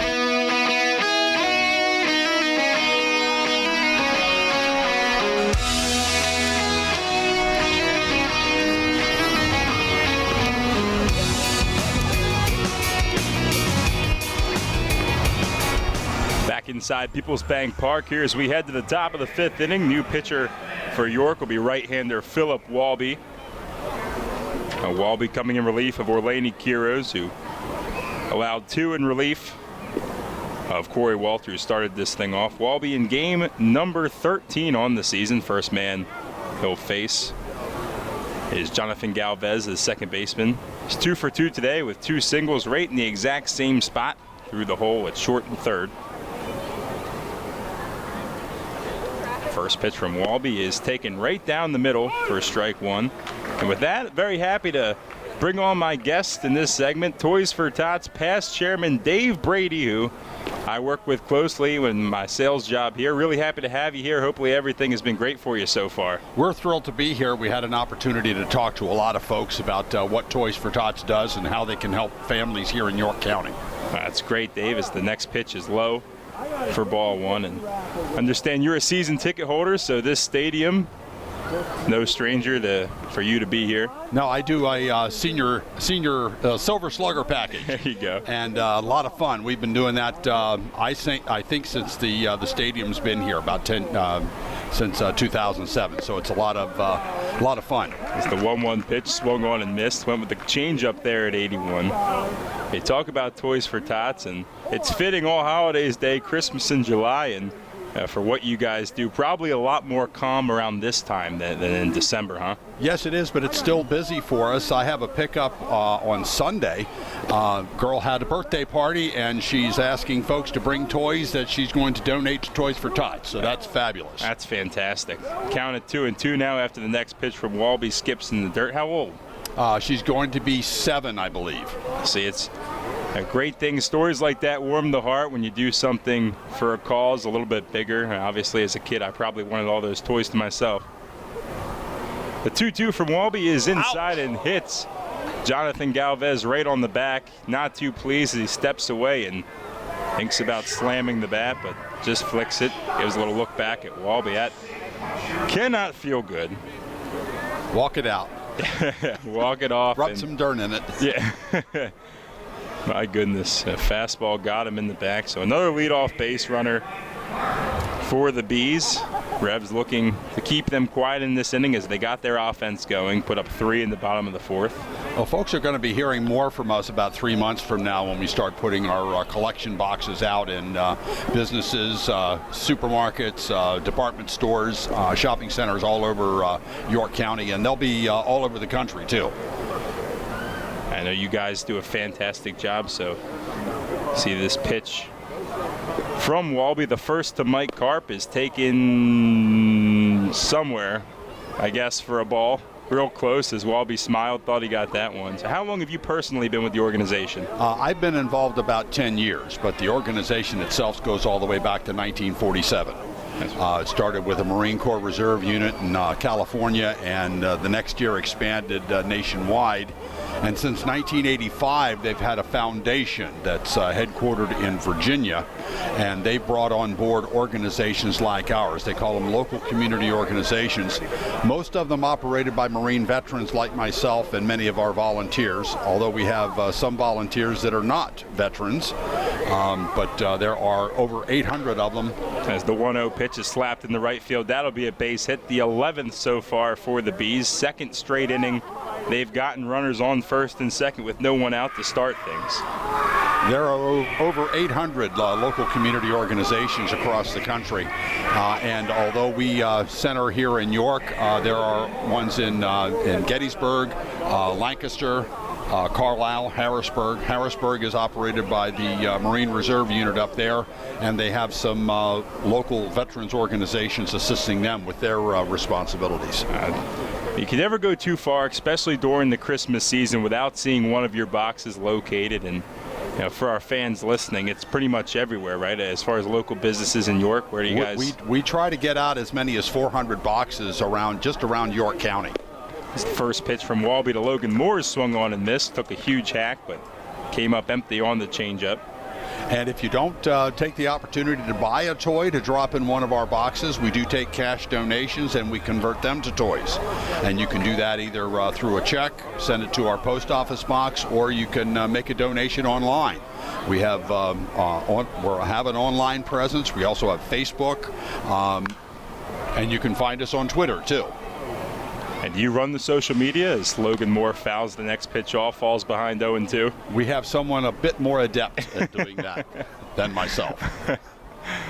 That's funny, but I got to see where you guys store all the toys. Did you guys ballpark a number of how many actual toys you had in there at one time at your highest? We have, last year we provided 25,000 toys to our partner organizations across York County. So the next pitch skips low, gets between the legs of Tejeda, but he's up quickly to block it. Drives the count to 1-2. Did you say 25,000? 25,000 toys. Yeah, unbelievable. Fortunately, we partner with organizations such as the Salvation Army, Crispus Attucks, the Community Progress Council, and many churches here in York County. They're the ones who distribute the toys directly to the families, and so we're fortunate to have that network working for us. And we're all fortunate here that you guys do that volunteer work, because 100% of your board is all volunteer members, correct? Absolutely. That's awesome. And we also pride ourselves in that 97% of the donations that we receive goes for toys, to purchase toys. We use very, very little for overhead. The warehouse that we have is donated by a corporate citizen. We're very thankful for that. We get some other support throughout the campaign with a vehicle, as well as support for our staff. Count will stay at 1-2 after Moore fouls another one off. 7 home runs so far for him, 4 coming in this half, and we're only about 2 weeks in. The 1-2 is outside, and Walby will have to lock in here. Count goes to 2-2. 2 men on, nobody out. Here in the top of the 5th, Revs down 7-4 again. Joined by Dave Brady of Toys for Tots, here celebrating All Holidays Day. That's been a lot of fun so far. Obviously, Toys for Tots being with the Christmas theme, which we still have yet to get to, but will. As the 2-2 is swung on, fouled off of Tejeda. For that one a little bit, but Moore will stay alive again. And you can find us on the web, as I said, at york-pa.toysfortots.org. You can send us an email at yorkpa.toysfortots@outlook.com. And again, as I mentioned, there are other local community organizations too. So if your community probably has one, you can find that by going and looking at toysfortots.org. And there's a drop-down menu. You can find the local organization in your area. Getting in with the technology here, never easier to get involved in. It's crazy to think how fast summer's going. We're already into July, almost August. They'll be here before you know it. As the 2-2 sails low, as Moore goes from 0-2 to 3-2, is Walby in danger of losing him. Can't do that here, cannot load the bases. After the Bees offense has been deadly in that situation so far today with runners on. Now you look at your time here spent as a Revs fan. Do you have any memories that stand out to you? Well, this particular jersey that I'm wearing is from a Christmas in July promotion from a few years back, and it was only worn for one game because I think they lost that one like 13-1. Well, it was not a good night. That's happened. I mean, never know with this league, but hopefully the comeback can stay on. Big pitch here, the payoff pitch from Walby, swung on, hit the center field. Trap froze a little bit, but will, with his speed, get over and put it away. Running to his right for out number 1. Runners will stay put. Big first out here for Walby. And I wore this jersey a few years ago. I met my brother in Lebanon, Tennessee, during the great solar eclipse. And I was trying to think of something to wear that I could stand out in a crowd. Turns out the crowd wasn't very big anyway. But a gentleman came up and said, "That's a York Revolution jersey, isn't it?" And his name is Wilkerson, and he was a pitcher here for the York Revolution as well as the Lancaster Barnstormers about 10 years ago. Well, you never know who you're going to run into, even in Tennessee, but glad to see you sporting the threads as the first pitch Rando Moreno is in the dirt for ball 1. He runs an outfitting shop there on the square in Lebanon, Tennessee. Wilkes Outfitters. Not to be confused with Lebanon, Pennsylvania. Lebanon, Tennessee. Lebanon, Tennessee, the home of Cracker Barrel. Okay, look, we're getting some facts here. This is awesome. Cracker Barrel founded in Lebanon, Tennessee. Absolutely. The more you know. Mm-hmm. The 1-0 to Moreno is high and outside. The count will go to 2-0. And it is a nice jersey. You remember what year that was in? That was before my time, I feel like. Unfortunately, I don't, but Julio De Paula, he signed it as well. Julio De Paula was, and of course the 27 is the number. That's my birthday. Oh, great. Of what month? Tomorrow. Oh, no way. Actually, my birthday is tomorrow. You're just going to hide that from me the whole time on here? Yeah, I'll be 64 tomorrow. Well, I wasn't going to ask you that. Just wanted to see if you would say that. Next pitch from Walby in the dirt. A count at 3-0. Runners on first and second, still 1 out. So happy early birthday, I have to say. Well, thank you. No problem. And I'm proud to say some folks brought some presents for us tonight. Oh, that's awesome. That is great. And if you happen to think about it, the 3-0 gets the green light but slaps it foul. If you happen to think about it and want to bring one by, you can leave it at the office here at the box office, and they'll let us know and we'll pick it up. And absolutely, we'll have one of those bins out here when the season comes. When you do your deliveries, absolutely put one here and we'll help you out. We can't say enough about the support that we get from the community, both in our activities and our toy collection. The 3-1 from Walby is outside. That's ball 4. Bases now loaded. Just 1 out. Well, that's what it's about. I think the same thing here. I mean, I wasn't born in York. I went to York College back from 2013 to 2017 as we have a pitching change, so with that, I will hold that story till we come back. Mark Mason out to the mound. It'll be Cesar Cabral on the pitch when we come back. Pitching change brought to you by Maple Donuts. Hey, it's the good-looking genius at Broadway Transmission again, and this time I have things on my mind, like warranty and service after the repair. You already know Broadway Transmission has been part of the community for 67 years at the same location. But did you know that in that time, your county has seen many transmission shops close its doors, like Amco, Atomic, Clutch and Go, Dr. Transmission, Cotman, York County Transmission, Winters, Goodlings, Lee Miles, A1. Yeah! What grinds my gears about these closings are the customers are left with no warranty. Stop! Don't make that same mistake. Broadway Transmission has over 40,000 transmission jobs under our belt, and we are still here today standing behind our famous 3-year warranty. We kid around a lot on our ads, but nothing is funny about having no warranty when you need it. Avoid that risk with the only smart choice in all of your county and stop by Broadway Transmission today. Broadway Transmission will get your shift together and stand behind it too. Visit us on the web at BroadwayTrans.com or stop in and see how it's done. Picking one thing over the other can be hard.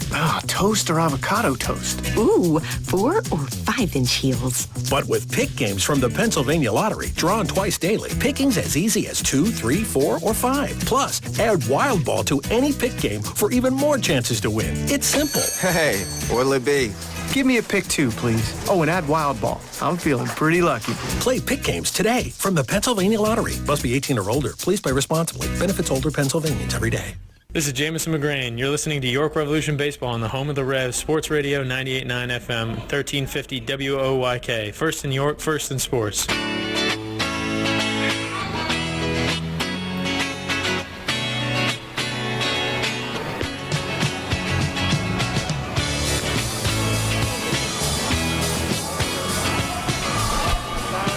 Come back for the top of the 5th inning. New pitcher for the Revs is right-hander Cesar Cabral. Game number 19 for him on the year after starting this year with the Sugarland Skeeters.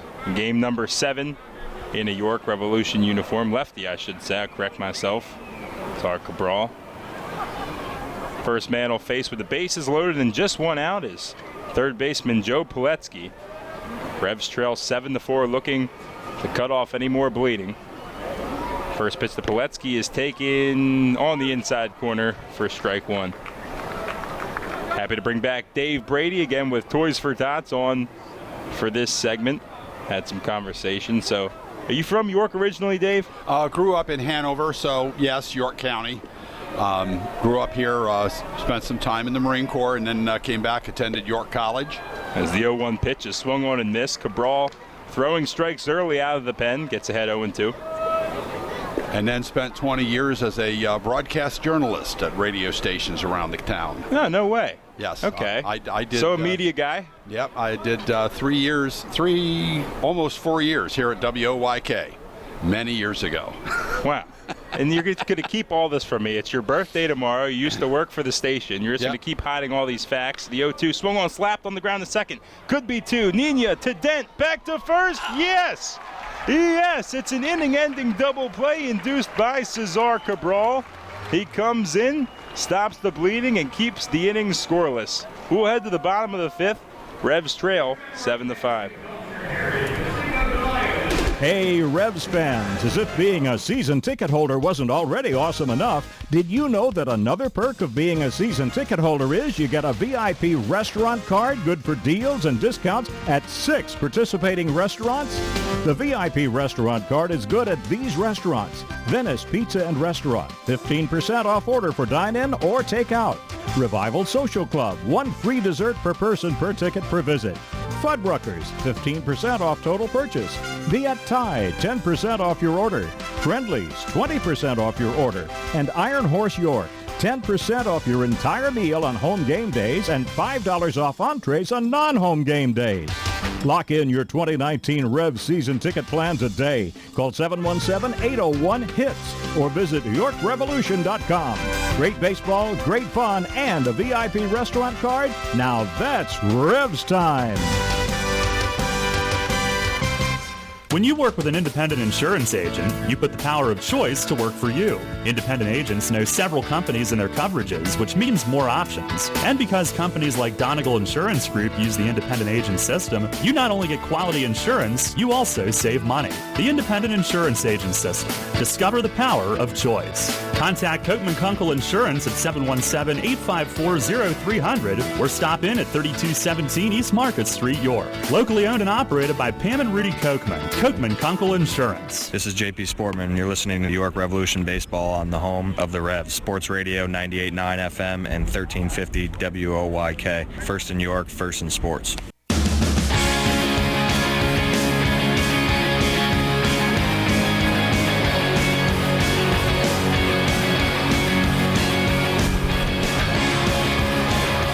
Head to the bottom of the fifth inning here. Revs trail 7-4. Cesar Cabral with a huge inning-ending double play ball induced in relief of Phil Walby, keeping this game exactly where it's at. Again, Revs trailing 7-4. Sam Hervasio, the sideways hat wearing right-hander, in the pitch now. Pitching change brought to you by Maple Donuts. Akil Morris goes 4 innings, allows 5 hits. 4 runs. First pitch is over for strike 1 to Melky Mesa. Mesa 0 for 2 today. A big shout out to my friend Dave Brady. That was an awesome interview as the 0-1 is swung on and missed. Got him reaching on a slider. Had to cut it short a little bit with the inning-ending double play kind of cutting into our conversation there, but he was awesome. The 0-2 from Hervasio is outside for ball 1. Hervasio comes in. He's kind of a swing pitcher, has made some starts when needed. The 1-2 is swung on and missed. Got him reaching with the slider outside. Mesa set down for out number 1. Takes some time to come back from injury, and Mesa still a little rusty, but seeing live pitching again for the first time in a month can be difficult. Still with a nice 290 average on the year. And that'll bring up Telvin Nash. Nash, who's walked twice, both courtesy of Akil Morris. First pitch to Nash is taken right over the middle for strike 1. Fastball that time at 88. Hervasio in his 15th season of professional baseball. As the 1-0 slapped right to second, but right at Jonathan Galvez, who snatches it out of the air for out number 2. And Nash just got that one a little inside. First time he's been retired today after drawing the base on balls. 2 quick outs for Gervasio, but a man that few have been able to retire in this month. Isaias Tejeda, who hit a 2-run homer over the arch nemesis, breaking the single-month record for home runs held by Telvin Nash just 1 month ago. Hit his 12th of the month. Really unbelievable stuff from Tay. First pitch from Gervasio's taken on the outside corner for strike 1. Came in batting .451 in the month of July. 1 for 2 will only drive that higher. The 0-1 is swung on and popped way up. Got under this one. Right side of the infield now as Rogers waves off Galvez, raises his hand, and squeezes for the 3rd out. So Gervasio comes in out of the pen, gets the job done with the 1-2-3 inning. We'll head to the top of the 6th inning. Revs trail 7-4. As you clean it out, keep in mind Community Aid's looking for your lucky leftovers. After you wrap up your yard sale, donate what's left over at your closest Community Aid Drive-Up Donation Center. They're attached to each of Community Aid's incredible thrift stores in our area. Hanover, Harrisburg, Lancaster, Mechanicsburg, and Selinsgrove. Community Aid wants your lucky leftovers to help more than 750 local charities. Learn more at communityaid.net. But don't forget, give your lucky leftovers to Community Aid. Neighbors helping neighbors. Sports injury? Walk into WellSpan Urgent Orthopedics for immediate care. No appointment is ever needed. Our orthopedic and sports medicine specialists are here to treat you. Visit wellspan.org/urgent orthopedics today for hours at our York and Hanover locations. Remember when an app was listen only? Oh yeah, that was kind of us, wasn't it? Well, we have a new app. Download the new WOYK app on the Apple and Google Play stores and take Sports Radio 1350 on the go like never before. Listen on the go like always, and now get easier access to archived games and programs on demand. Watch WOYK game broadcasts on YouTube and so much more. Search the new WOYK on the Apple and Google Play stores and download today. It's not just an app, it's a lifestyle. Sports Radio 1350. First in York, first in sports. This is Justin Trapp. You're listening to York Revolution Baseball on the home of the Revs, Sports Radio 989 FM and 1350 WOYK. First in York, first in sports.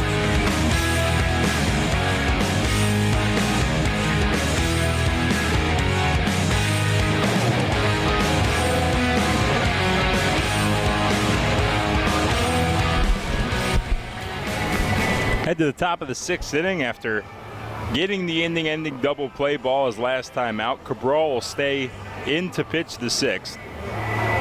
Revs trail 7-4.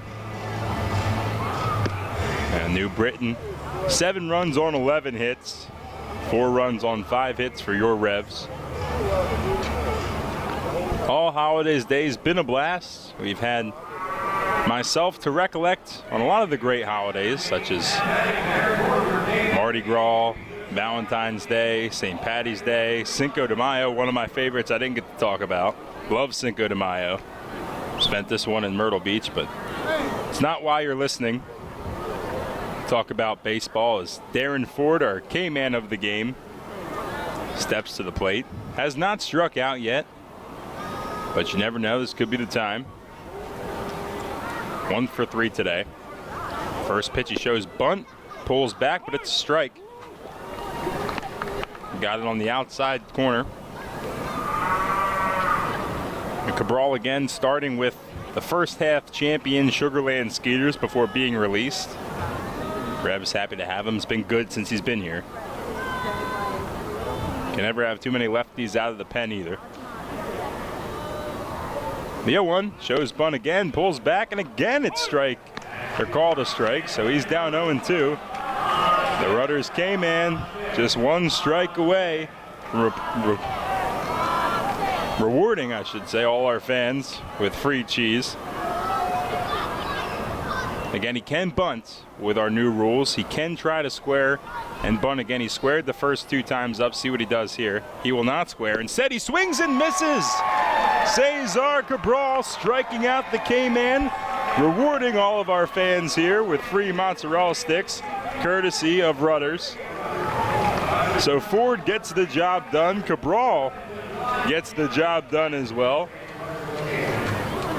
as he's been great coming into this one. Just the second strikeout of the game for Revs pitching. One out here in the top of the sixth. It'll bring up Zach Collier, who hit an inside the park home run his first time up. Walked and grounded into his fielder's choice his next two. Swings at the first pitch, pops it way up a mile high down the right field line. Franco and Nino both give chase. It's Nino who makes the call, and the wind pushes it fair. Going to second now because of how long that ball was in the air. It's a wind-blown double for Zach Collier, his second extra base hit of the game. That one was legitimately hit higher than most balls I've seen at this park. Tough play to make, started off foul but tailed back in fair.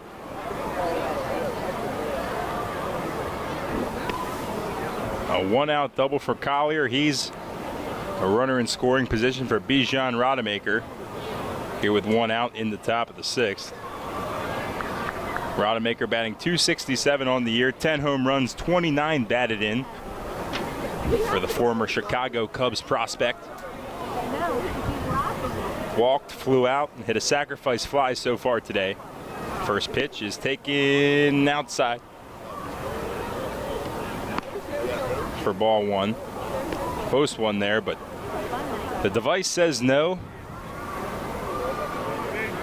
A little bit of history. The earpiece that the umpires in the Somerset Long Island game going on at the same time will be donated to the Major League Baseball Hall of Fame.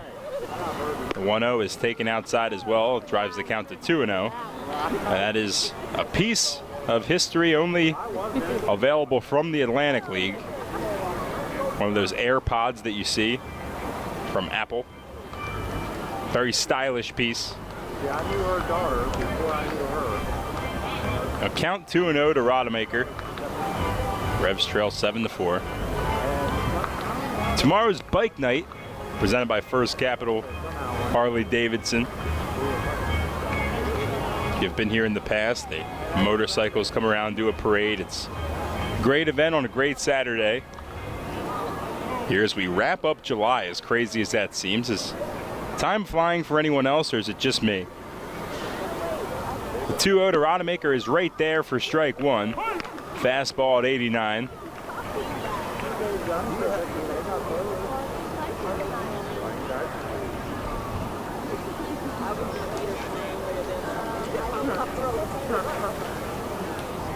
Counted 2-1. Look back at second. Now the pitch. Swung on and hit straight at center fielder Trapp. Running over to his right, it'll drop in front of him. A sharp line drive that was dropping all the way will fall about a foot in front of him. Base runner at second, that's Collier, had to freeze, so he's held up at third. Runners at the corners now, just one out. Cabral runs into some trouble himself. Back-to-back hits now for the Bees after the inning opening strikeout. Jason Rogers is already grounded into one double play today. He's the next man up. Could use another one of those right here. He's also flown out and grounded out to short. Has had a great year so far, batting .310 with 7 home runs and 57 runs batted in. That's third in the league in stakes. First pitch to him is taken low. Picked out by Tejeda. We're getting ready for a hot dog eating contest right in front of me in our Dietz and Blue at Diamond Deck. It's a July 4th holiday thing. Do love me some hot dogs, but I don't think Diamond Doug will let me participate. The 1-0 is swung on and fouled weakly down the first baseline.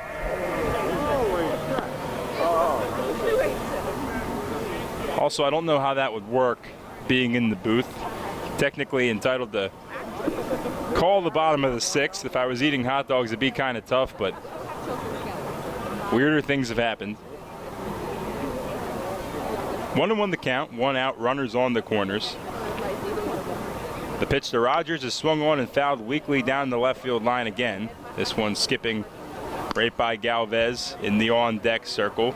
Cabral doing a good job here getting in front of a very patient hitter, Jason Rogers, who is second in the league in walks, only behind Telvin Nash. Rogers, the former Pittsburgh Pirate, one of a handful of guys on both these rosters that have made it to the major leagues. Check back at first, then he just got in there on the slide. Thought he might have had Rodemaker picked off of first. Perfect pickoff move from Cabral. That play was inches away. Franco thought he had him.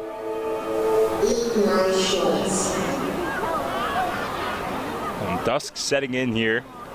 Another one of those fantastic pace of play games that the Bees and Revs find themselves in as the 1-2 sails high and outside for 2-2. Two good hitting teams that can draw these games out. No complaints from me, though. Love myself some baseball. Count at 2-2 to Rogers. The pitch is low for ball 3. Count will go full. I don't want to load the bases again. This is what happened in the last frame with Phil Walby. Had runners on first and second, walked the bases loaded, but Cabral out of the bullpen luckily got the double play ball. Revs have righty Julio Perez, the flamethrower, warming up in their pen.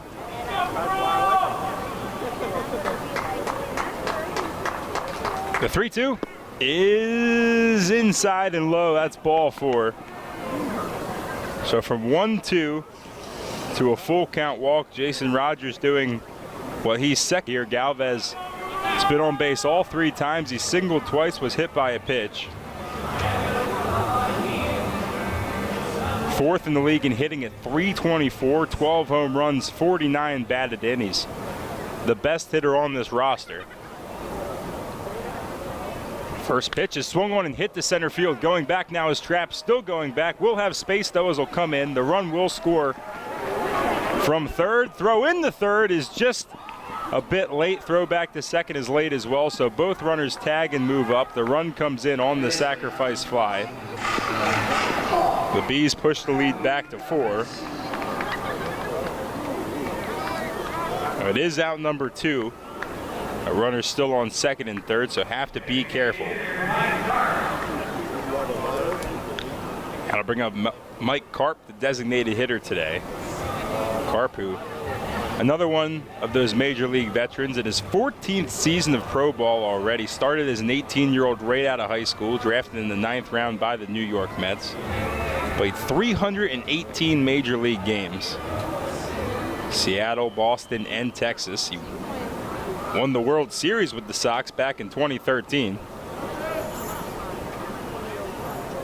First pitch to him is taken right there for strike 1. A left-on-left matchup here so far in a limited amount of games. Karp batting .400. He's 2 for 3 today with 2 singles.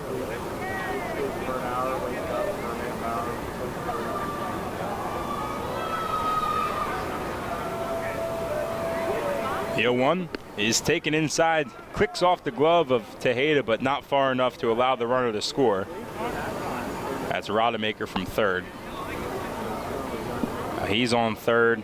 Jason Rogers on second. Rogers not the fleetest of foot. Rodemaker can run a little bit. All eyes on the man at the plate, Mike Karp.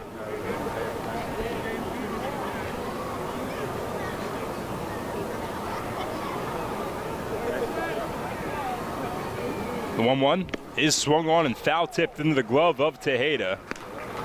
Nice pitch there, sinking fastball. Count at 1-2.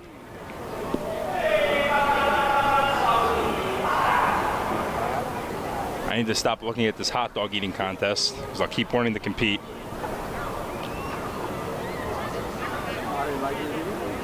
A 1-2, 2 outs, 2 men on. Cabral will step off.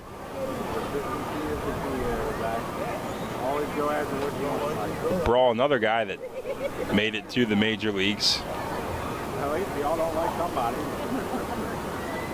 The 1-2 is swung on and chopped weakly to third. Castillo up with it.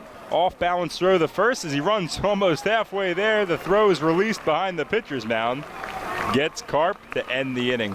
But the Bees do tack on one on the sacrifice fly off the bat of Jonathan Galvez. They lead this one 8-4. We'll be back with the bottom of the 6th. Money and business are essential to the strength of a community. So is cheering and celebration and music and fun. That's why York Revolution games, concerts, youth sports, special events, and more happen at a place called People's Bank Park. People's Bank has been serving York County for more than 150 years. Always cheering, always celebrating, always committed to the things that make York County great. And to you having a great time at People's Bank Park. People's Bank, member FDIC, equal housing lender. Planning your next visit to York? Book your stay at Courtyard by Marriott. Conveniently situated near local businesses, shopping, dining, downtown, and local attractions, Courtyard by Marriott features a state-of-the-art lobby, inviting flexible spaces to work or relax, free Wi-Fi, our well-equipped fitness center, and a bistro offering healthy options and refreshing choices, including Starbucks and an evening bar. Your stay is sure to be more comfortable, productive, and enjoyable than ever before. Courtyard by Marriott, 2799 Concord Road in York. Book your stay at 717-840-7840. The Dietz & Blewett Diamond Deck at People's Bank Park is sponsored by Dietz & Blewett Insurance Company. Dietz & Blewett Insurance Company has been serving the York and Central PA areas for more than 10 years.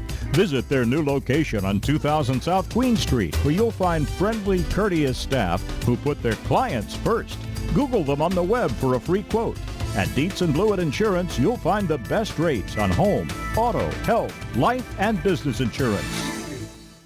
The York Revolution plays here. Sports Radio 98.9 FM and 1350 WOYK. First in York, first in sports.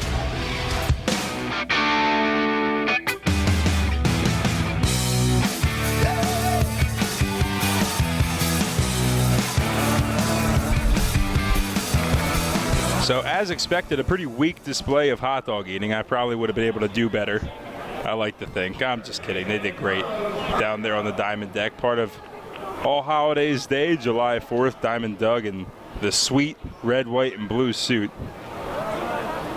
Now Sam Hervasi will stay on after a 1-2-3 bottom of the 5th. Carlos Franco, the first man to greet him in this frame.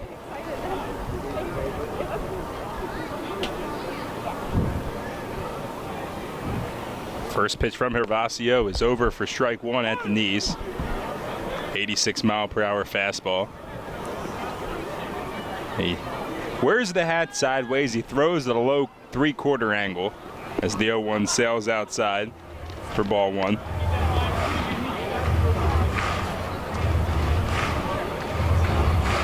Now Franco having himself quite the year.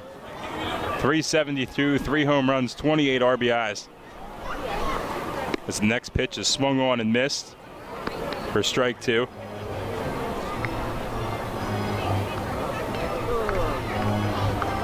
Now count at 1-2. Oh, just missed a hot dog. Got another fan about the throw in as the 1-2 is outside check swing. They said he went. Carlos Franco, they said he went. That didn't look too hitter friendly. On the check swing, he can't believe it, but he'll walk back to the bench. Another out, 4 up, 4 down so far for Sam Hervasio out of the pen. I thank the fan that gave me a hot dog. Little fan in a Jaws shirt. Appreciate it. Appreciate it very much. Now I'll bring up Wellington Dotel. First pitch to him is over for strike one. The first pitch strike ratio for Gervasio, 4 of his first 5. Oh, he's getting it done in that regard, getting ahead in the count early. The 0-1 is right there as well. He has come in pumping strikes. He's had times where he's really struggled at this park against this lineup, but working quickly now. The 0-2 is swung on and missed. 5 up, 5 down. Back-to-back strikeouts now for Hervasio. That'll bring up Henry Castillo. Now Revs down in this one 8-4. The Bees able to tack on 8 runs on 13 hits. Revs with 4 on just 5. Castillo taking his time into the box to try to throw off Gervasio's timing. He'll come set. Get his sign. Still holds now from the windup. The first pitch to Hank is taken outside. Missed with that one finally. Starts Henry Castillo out with a ball. Castillo doubled earlier down the right field line. He's playing third base today. The 1-0 is swung on and chopped down the first base line right into the glove of Rogers, and it's 6 up, 6 down for Sam Gervasio out of the pen, as the Revs have not been able to get to the Bees reliever. We'll head to the top of the 7th. Darryl Henry on to take you home when we come back on Sports Radio 98.9 FM and 1350 WOYK. We went to other stores and compared theirs to ours. We compared quantities, we compared quality. From cereal to celery, from sushi to salad. And while many things were similar, there was only one huge difference. The lowest price is at Wise Markets. So take our word and shop around without shopping around. Look for our new price comparison tags. You can buy groceries anywhere you like, but you'll always spend less at Wise. Eat better, spend less, that's Wise. Business owners, First Capital Federal Credit Union can help equip your business for success. Hello, I'm Sue DiStefano, President and CEO. Now through June 30th, we're offering you an annual percentage rate as low as 4.65% on equipment loans. When it comes to growing your business, we're with you every step of the way. Don't wait. Apply today at firstcapitalfcu.com. First Capital, putting you and your county first for 65 years. Federally insured by NCUA. First Capital Federal Credit Union. Planting a tree, putting in a mailbox, whatever your project, Columbia Gas reminds you to be safe and call 811 before you dig and know what's below. Safe digging is no accident. Call 811 at least 3 business days before you start your digging project, and your utility companies will come out to mark any underground lines near your work area. Calling 811 is free for Pennsylvania homeowners, and it's the law. For more information, visit ColumbiaGasPA.com. Cannonball Charlie's ready. Are you? The Revs play here. Sports Radio 98.9 FM and 1350 WOYK, York.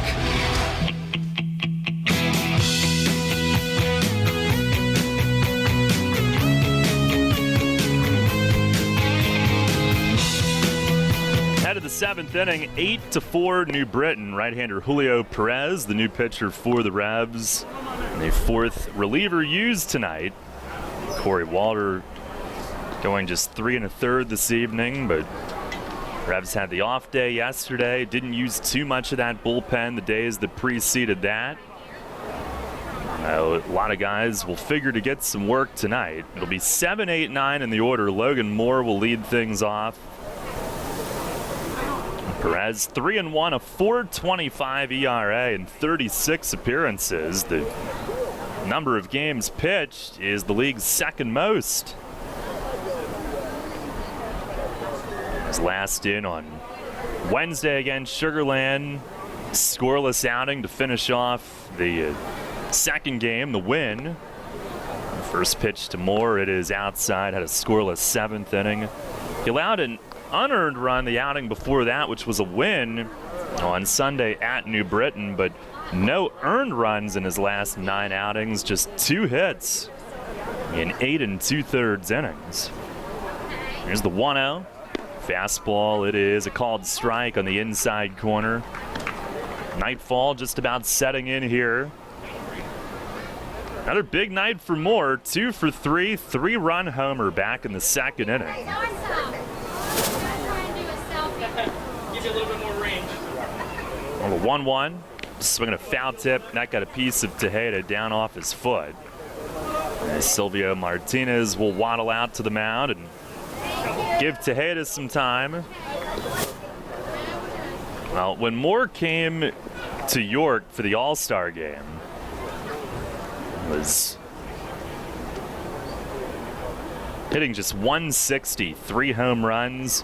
Here in the second half, hitting way over 300, 4 home runs, giving him 7 for the year. Average has climbed to 193 entering the night.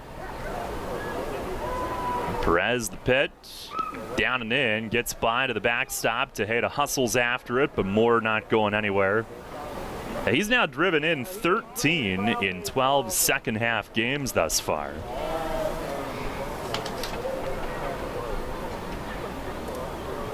Tejeda with his catching counterpart in the batter's box, leaving nothing to chance there. I don't know, maybe earlier in the year Moore would have tried to go when he was struggling. Maybe not at all. Pitch, it is swung on, hit in the air in right center. Long run for Dotel, can't get there. He and Trapp were both deep, and Moore dumps it in for a leadoff hit. And I'm not sure that either guy got their best jump on that ball. Looked like Moore got jammed, and both guys were deep.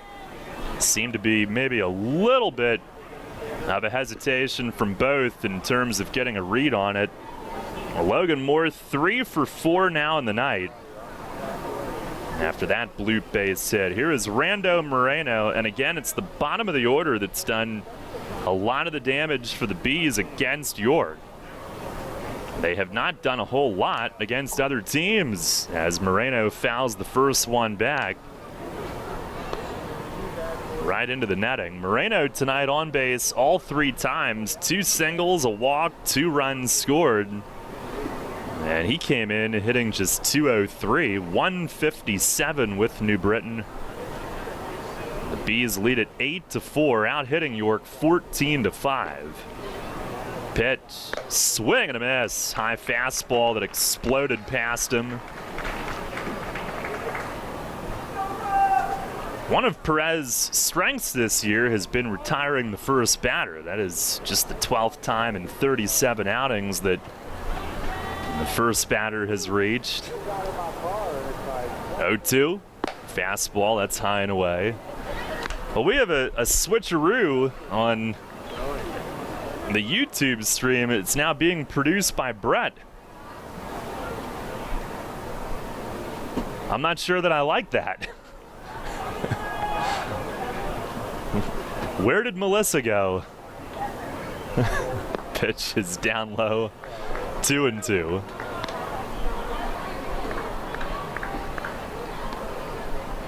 Let's make it quick. Let's get back to some normalcy here.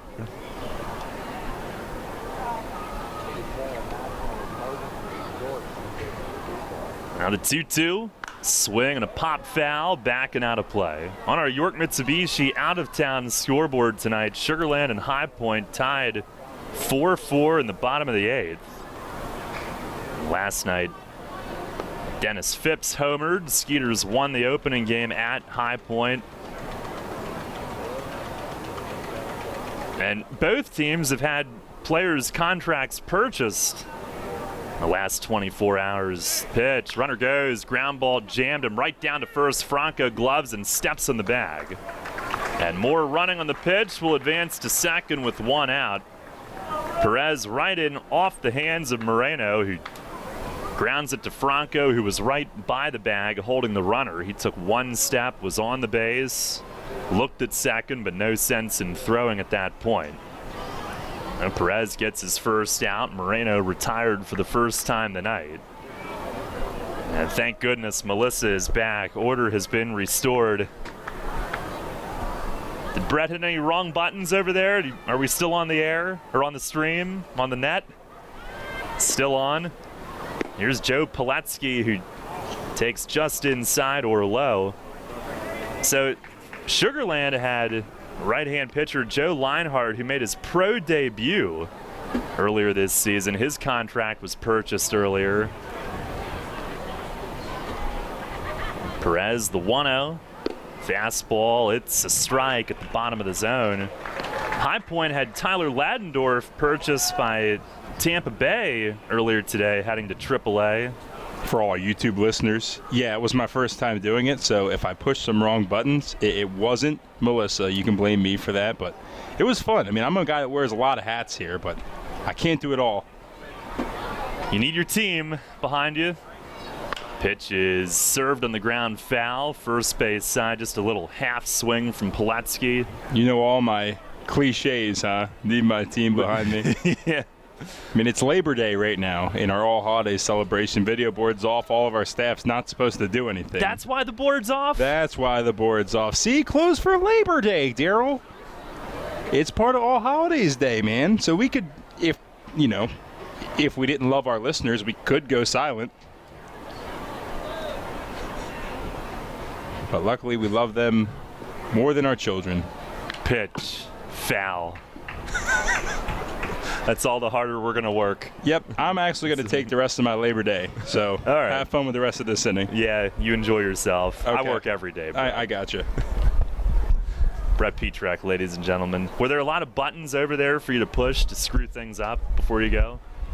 Were there a lot of danger zones over there? No, there's 3 buttons, and I can't even get that right. So okay. It's not my calling, I guess. All right, go rest. All right. Go I'll be rest back. up. Don't worry. Okay. I know that there could be some problems with you missing me, but don't worry. I'm right around the corner. Just enjoy your holiday this inning. Okay. Sounds good. All holidays night here at the stadium.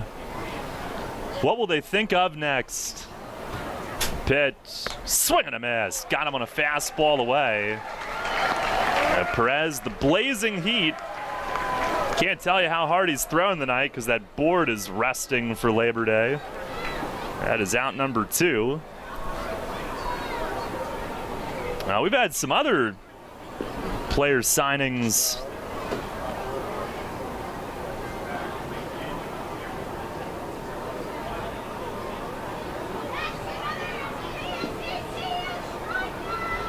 Jonathan Cheshire from Somerset. He was purchased by the Twins. David Kubiak to Mexico. Laguna, that's official.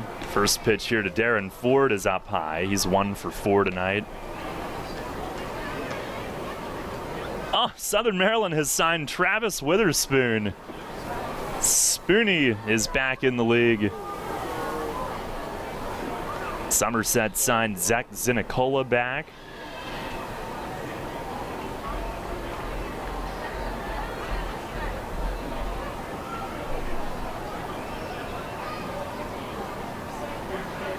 And pitch 2-4 to swing and a miss on a high fastball. Sugarland released shortstop Ryan Jackson. I was wondering why he hadn't played in the series here in York. Brandon Compton of Southern Maryland went to Mexico. They had lost Craig Stem, another starter, to Mexico last week. Pitch from Perez. It's chopped left side. Castillo will try to cut this one off, deflects it to Dent, who on his second touch grabs it and hangs on to it. It's an infield hit for Darren Ford. Moore goes to third, and they're at the corners. And just nothing going right for the Revs tonight. That is the 15th hit for New Britain. And Perez got him to top it towards short, where he's grounded out twice tonight, but this one hit even softer, so Castillo was able to reach it, but ended up deflecting it, not getting a full glove on it. And then Dent, on a deflection, could only grab it and hold it. And first and third for Zach Collier. Pitch from Perez. It is up high. The way that Collier started this game is almost like, oh, thanks, Ed. Thank you, Ed. Ice cream in the booth. Been a while since we've seen Ed. Thank you. No, Brett, you can't have it. You're off for Labor Day. You stay over there. Holiday has made its way to the radio booth. On the 1-0, swing and a miss, fastball. Thank you, Ed. Ed is the man. But yeah, the way that Collier started this game, almost an omen of things to come. Not much has gone right for the Revs. Collier, a ball that hit just above the LED boards, ricocheted into straightaway center. He circled the bases easily as Perez misses high and outside, 2-1. Inside the park home run. The first ever by an opposing player in this stadium. Revs have hit 2, both here. Opponents have hit 4, but it's the first that's been hit here. And the first in a Revs game since May 1st of last year when Luis Cruz did it. First by an opponent against York since late August 2 years ago. Delta Cleary Jr. of Long Island. There's a swing and a miss. Fastball up. Perez can live there with his heat. And the throwback off his glove went a few feet behind the mound, but he quickly runs it down. 2-2, trying to work out of it, keep him scoreless here in this 7th inning. First and third, 2 outs, 8-4 New Britain.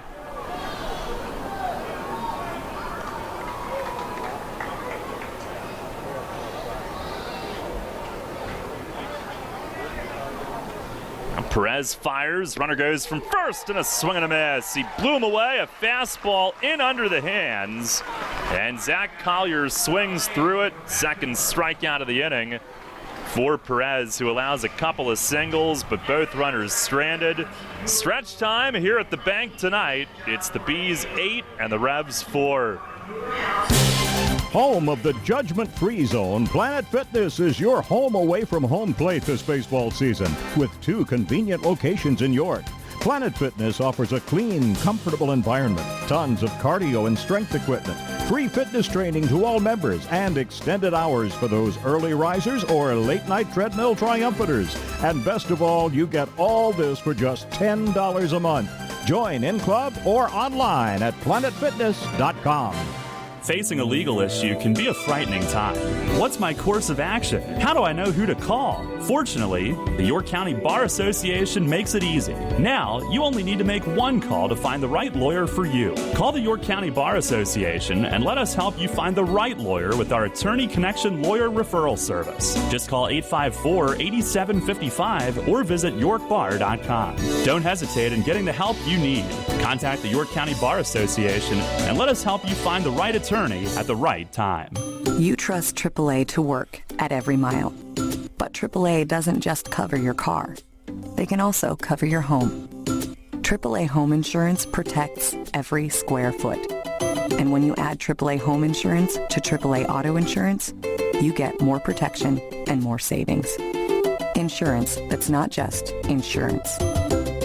Talk to your local AAA insurance agent today or visit AAA.com to learn more about AAA Home Insurance.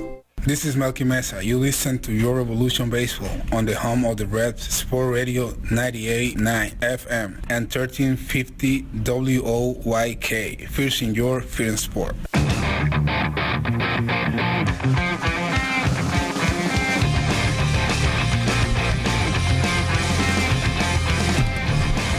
Head of the bottom of the 7th, we've moved on to Halloween here at the ballpark tonight.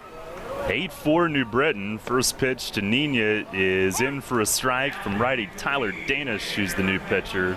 No need to worry. I'm back. If there was anyone that was worried about me taking too much time off on Labor Day. Hope you're well rested. Here's a swing and a foul tip, and that bounced up and got the plate ump Silvio right on the grapes, perhaps. He said he's fine. He's pushing everyone back. I mean, what more could I want? I come back and there's ice cream in my booth. I love it. Best fan we got down there, no question. One of many great ones in Ed. Ed is the man. Ed is the man. Great fantasy football player as well.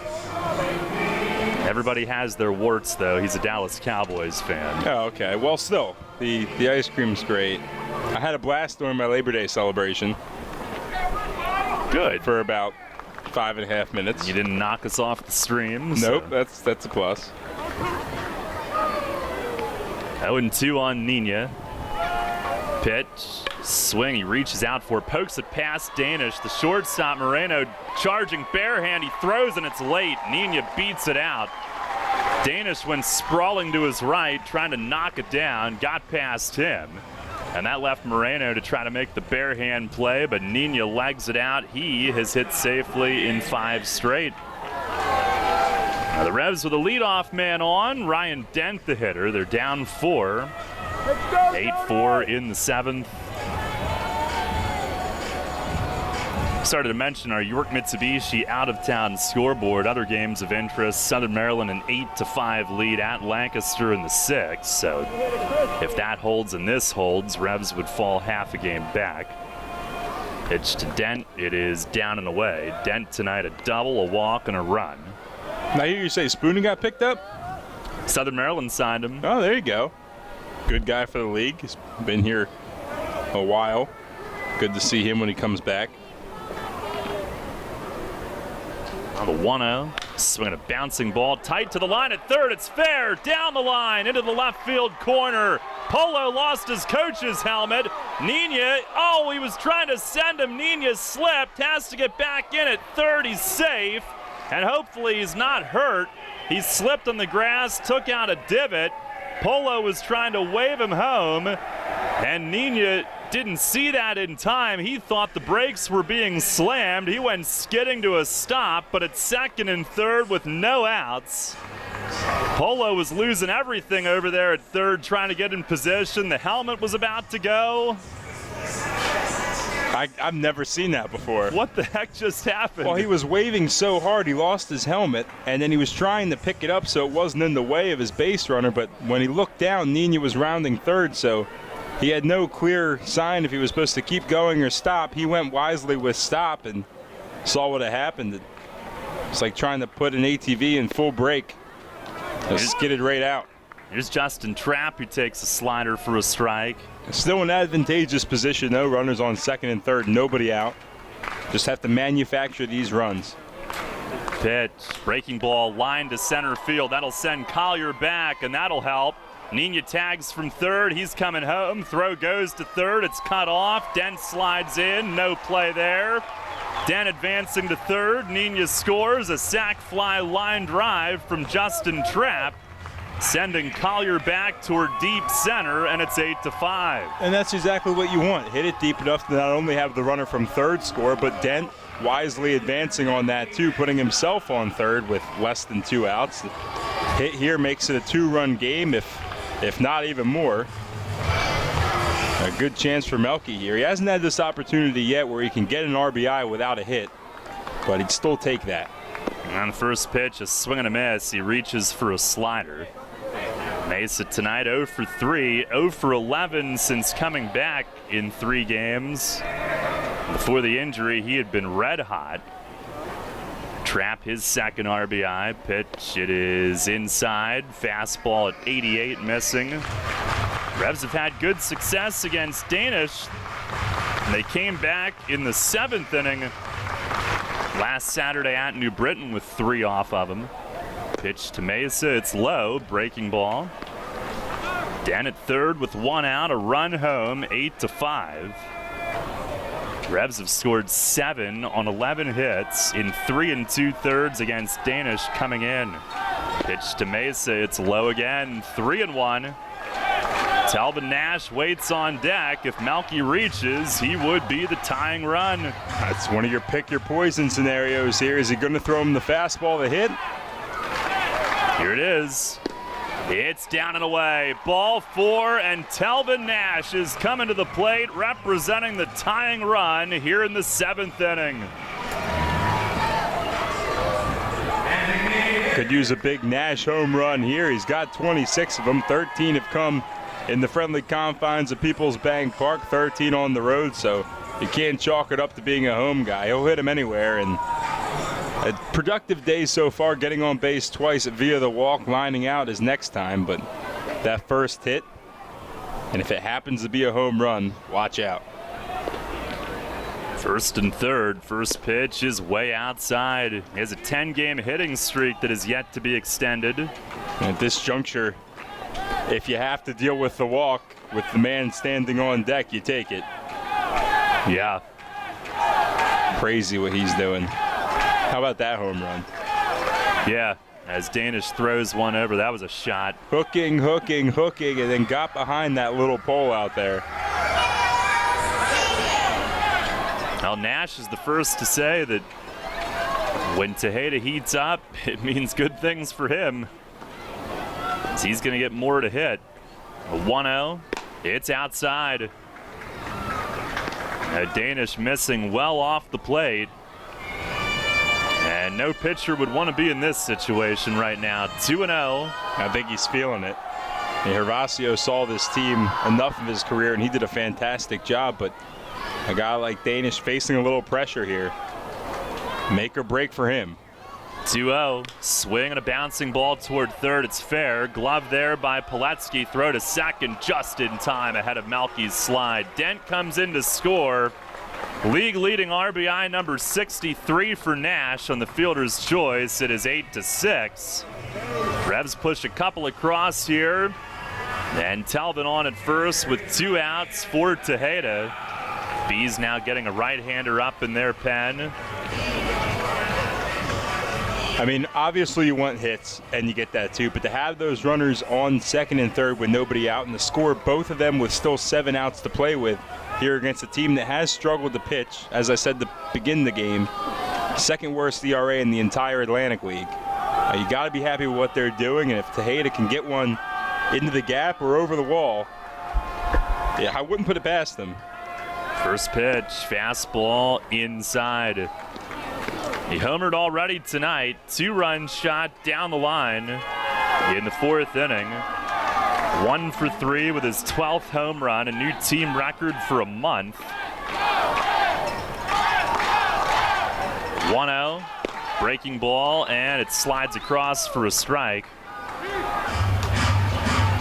He's now hit all 12 of his home runs in just 18 games, the last 18 games.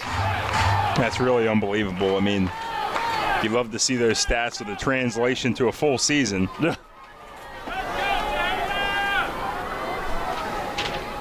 It never goes like that, but still. Now ball down and in, 2-1.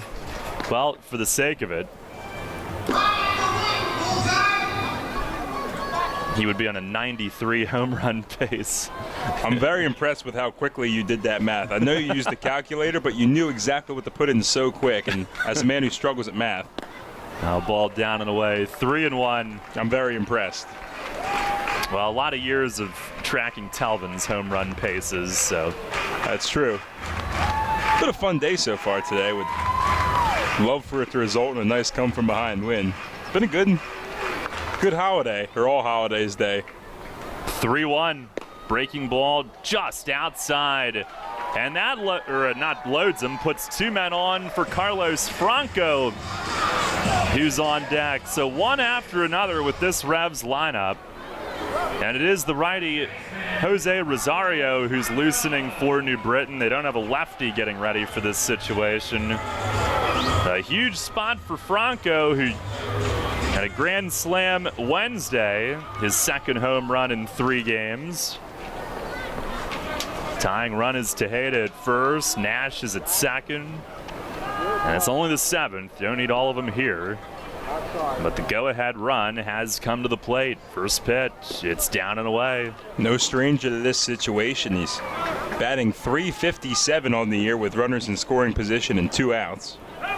14 at-bats. You have guys like Nash and Tejeda who have just been league leaders and everything. You had Franco late, but as far as runners in scoring position, he's one of the best. And he lays off low here. 2 balls and no strikes. Especially if you start him out with a 2-0 count. Danish is not making it easy on himself. Been behind on everybody. Franco 0 for 3 tonight. The 2-0. Swing and a line drive, base hit left field. Nash has to be held at third, though. It was a bullet, and it was hit right in front of him, so he had to hesitate before going. But Franco with a missile the other way. A single, but it's one of the hardest balls he's hit. And the bases are loaded. It's going to be Dotel after a pitching change. Moro Gazzo on his way to the mound. So that's it for Danish, who struggles against the Revs again tonight. And the hard-throwing Rosario coming in with Dotel on deck. Bases loaded, 2 outs in the 7th. 2 runs home, it's 8-6. Comeback bid continues after this pitching change, brought to you by Maple Donuts. Everything you've worked for may be facing a hostile takeover, but step outside the boardroom and look around. Not taking care of business right now could leave you dealing with a hostile takeover by crabgrass later this summer. And broadleaf weeds are just beneath the surface, ready to take their share of your turf too. Prevent hostile takeovers. Call Heritage Lawn and Landscape Care and give your lawn a good, healthy start this year. Heritage Lawn can apply crabgrass pre-emergent and quality fertilizer now to fortify your lawn for later. HeritageLawnandLandscape.com. World-class care right in your backyard. Want to give your child the best birthday ever without hosting, planning, or cleanup work? Book a York Revolution birthday party at People's Bank Park. Parties include 2 hours of all-you-can-eat Kessler's hot dogs and pizza, goodie bags for all guests, and Penn State Children's Hospital playground wristbands. The birthday child gets a custom Revs jersey and throws out a first pitch, and the whole crowd sings happy birthday before the party enjoys a customized Revs birthday cake. Birthdays at a Revs game. Best birthday ever. Details at YorkRevolution.com or 717-801-HITS.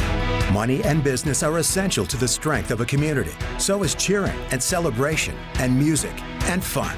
That's why York Revolution games, concerts, youth sports, special events, and more happen at a place called People's Bank Park.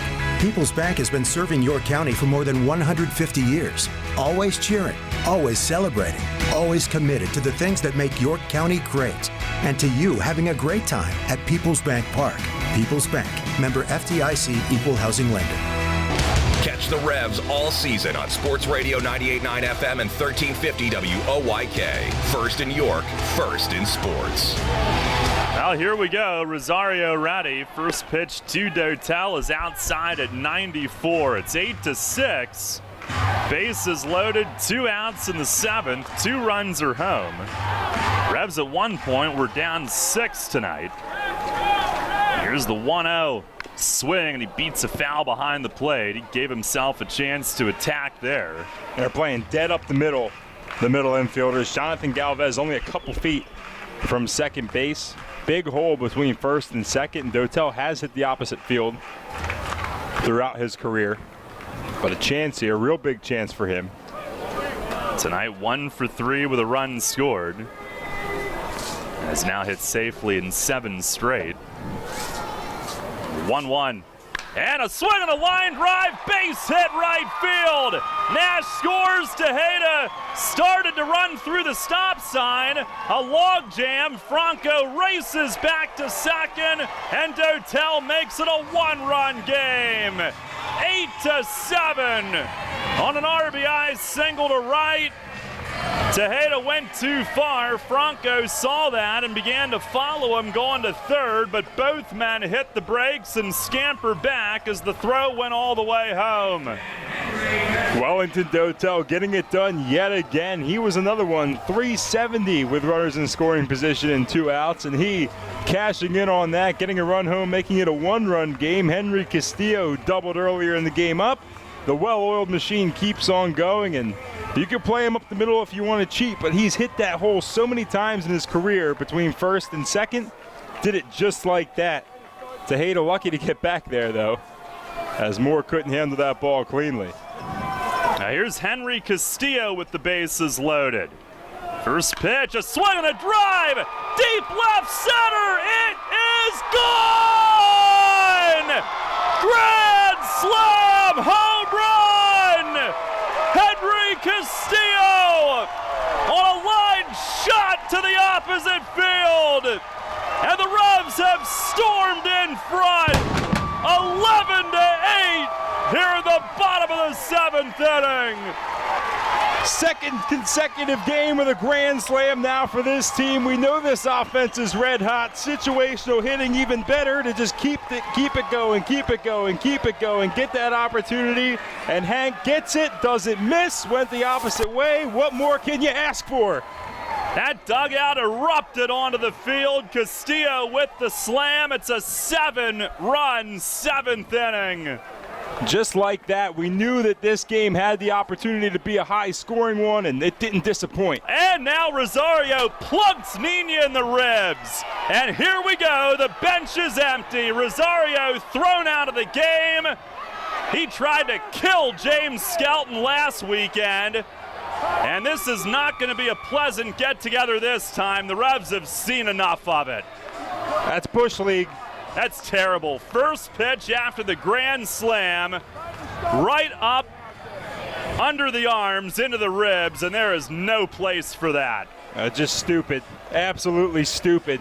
I mean, it's horrendously unprofessional for a baseball player who just allowed a grand slam with all the nonsense that happened the following or the previous weekend to do that. Terrible. Just terrible, but hey, whatever. We'll head into the top of the 8th inning with the lead. Only question is how much further can we push it? And they're going to have to warm someone up, have a seat. Hopefully it's a cold shower for him. Yeah, make him pay for it. I hate to say I expected it, but I had a feeling it was coming based on the number of times the Revs have been beaten by this team in particular. Boy, Rob Carson, he's being held back. He wants somebody. He's the one that's supposed to pitch next inning. If he stays in, he's going to be fired up if he doesn't get himself thrown out. But my goodness, that kind of emotion is expected when you do something like that. It's just ridiculous. I mean, for Nina to get hit like that, and I expect that reaction. He didn't go out, run after or punch him, but he wanted to say his piece, and he deserved it. It's exactly what you get. It's just complete and total nonsense. And they're so sick of it. I mean, everybody wants to hit this team because they're hitting 300 against everybody, and nobody can get them out. That doesn't help. But, hey, there was no bad blood until this year, really, between these two teams. But we talked about it a little bit off air, just how it's happened. And these guys just score a lot of runs. A lot of things happen. You pimp some home runs, I get it. But there's a time and a place for everything. And when you just surrender the lead in an embarrassing is the word really that you describe it, to hit someone after allowing 7 runs in an inning. Logan's going down there to help out, just in case there's any. What's his question? I don't know. I don't know. I think he's asking about ejections. Well, guys get frustrated and nail opposing batters, and in this case Rosario gets thrown out of the game, and it's happened a lot, and it hasn't just been New Britain,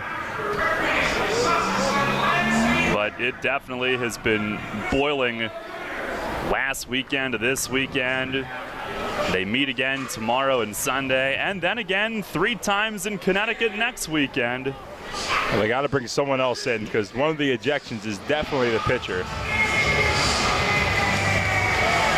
I have a feeling they're going to throw out Nina as well, just to make it even, which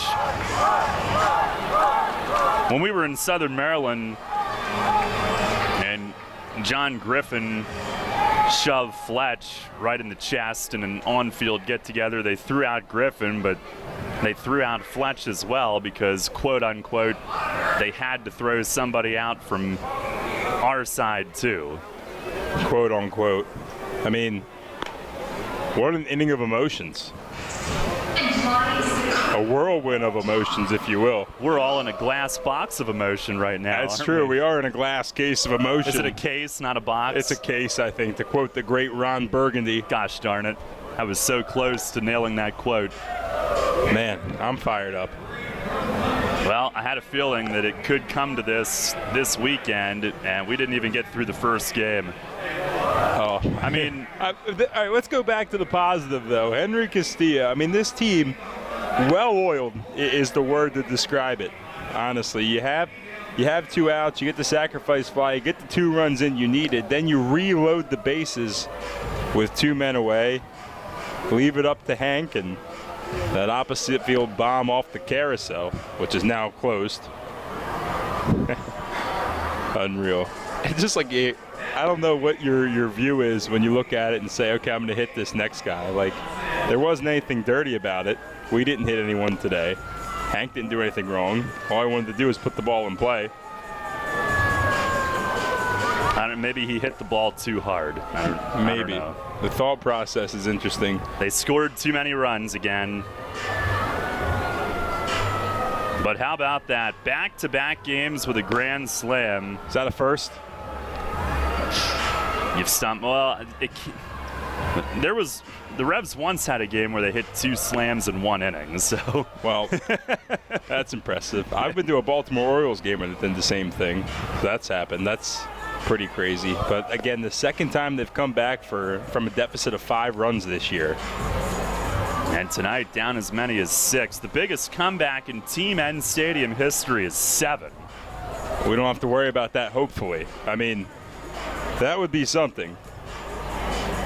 They came back from down 7 on the road at Long Island in 2010, won 14-13, came back from down 7-0 to beat the Blue Crabs here in May of 2016, 9-7. And the most recent 7-run comeback was August 2016 at home against New Britain, down 8-1, won 10-8. Tonight they were down 5-0 and 7-1. And we're going to play baseball again, which is good. After all that. Who's our new guy? Did we announce him yet? I think it's Fuller. No, it's 8. Is that what it says? Oh, yeah, it's Johnson who forgot his jersey in New Britain. That's Mike Johnson, the lefty. All right. Doesn't have his normal number tonight. He left it at home. So Ryan Dent is in. Runner at first, 2 outs. First pitch, a swing and a miss on a change. And it is Nina who's still in at first running. He was not ejected. I think that's a good call by the umpires. I agree. If he went out running and threw a punch, yeah, get him out. But he wanted to say his piece. He knows what goes on in this league. He's played baseball for so many years. Pitch, swing and a line smash to left field, but right at Darren Ford, who has to reach up. Full extension above his cap, and he makes the grab. Dent with an absolute rocket. But what an inning from the Revs. They score 7. They send 11 men to the plate. Henry Castillo, the go-ahead grand slam. The 7-run inning is the biggest of the season for the Revs, and they lead it 11-8 as this game goes to the 8th. Hear that? It's the sound of summer. Sound nice? Call Kona Ice. We do it all. Schools, sporting events, parties, both corporate and birthday. You name it, we'll be there. We bring the party to you. If you need a little bit of fun in your life, we're the shaved ice truck for you. Oh, and we fundraise too. This summer, cool down with Kona Ice. Give us a call at 1-800-KONA-ICE or visit us online at www.kona-ice.com. Kona Ice. Flavor our world. We were with you when you were struggling with the challenges of being a young athlete, before the challenges of keeping fit while working 9 to 5, and long before Pilates and Zumba were even a thing. Flying Feet. Flying Feet Sports Shoes outfitted you as a young athlete. When you slipped into a new sport practically every season, you learned a lot and you grew strong. Now that you're an adult, why stop? Flying Feet has the brands and the styles that will increase your performance no matter how you choose to maintain your fitness. Just like when you were a kid, when you shop Flying Feet, you know you'll walk away with the best fit and natural comfort. Flying Feet stocks fitness shoes and all kinds of fitness gear. So, what do you do these days? Trail walking? Working out on the track, on the street, in the gym? Sign up for exercise classes like Pilates, Zumba, or need shoes for weightlifting? It doesn't matter what you're into, you can always count on Flying Feet. It's the one sportswear specialty store that's truly ageless. Flying Feet. Flying Feet Sports Shoes, 1511 Melrose Avenue, York, just off exit 18 of I-83. This is Enoe Polanco. You're listening to Your Revolution Baseball on the home of the Reds, Sport Radio 98.9 FM and 1350 WOYK, first in York, first in sport.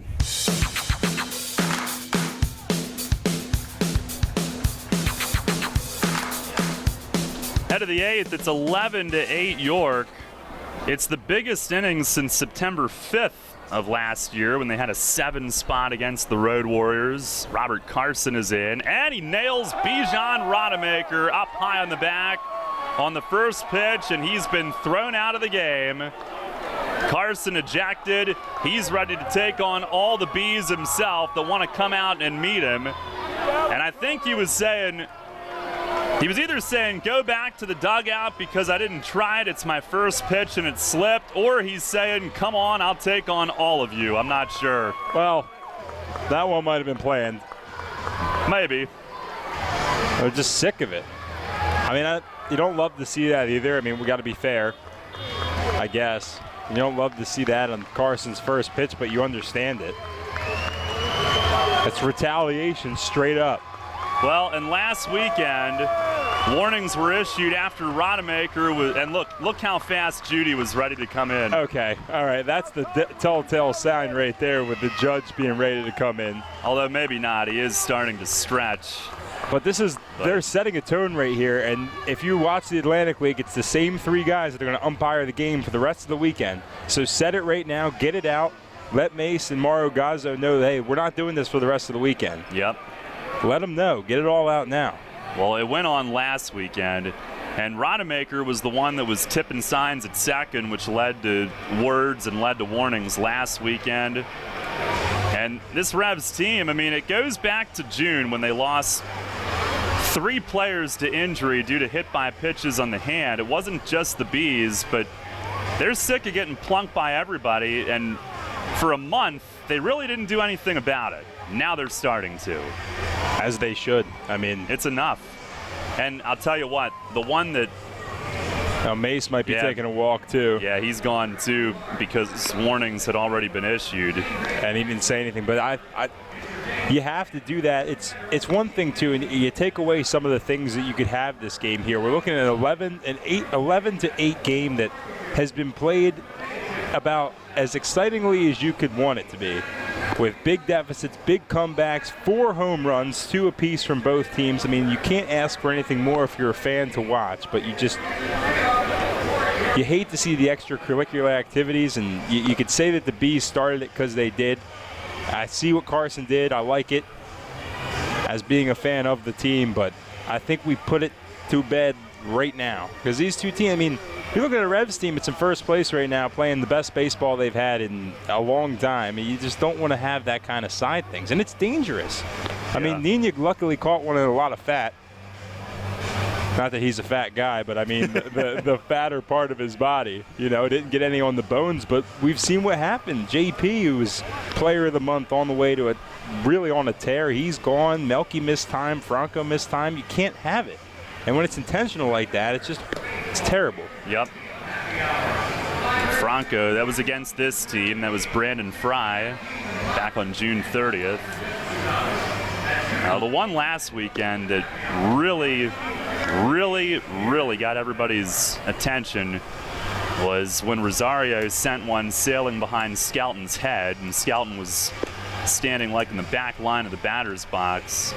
That was ridiculous. That set everything off in motion last weekend as far as everybody being on edge. And it comes to a head here tonight. Yeah. I know Mace said last weekend they're not going to put up with it anymore. They're done putting up with it. I'm sure. I'm sure, but at the end of the day, whatever the Bees want to do, right? Whatever the Bees want to do, if the score ends the same way as it is right now, which I hope it does, 11 to 8, you have to look back and say, we hit a guy after blowing a big lead after allowing 7 runs in 1 inning. There's no way you can look at that and be proud of it. Yeah. Right? I just don't get it. And they're a team that they have a lot of fun, the Revs do, but I don't think they're intentionally. If you look around these guys, the league, we saw at the Lay in Sugarland on Wednesday, they're talking and fraternizing with these other players. They're not a hated team. It really befuddles me why this has become a problem with this team. Yeah. Well, they're good. They play hard. They play with an edge. But I don't know. The only thing you can... It's amazing how much they've been hit.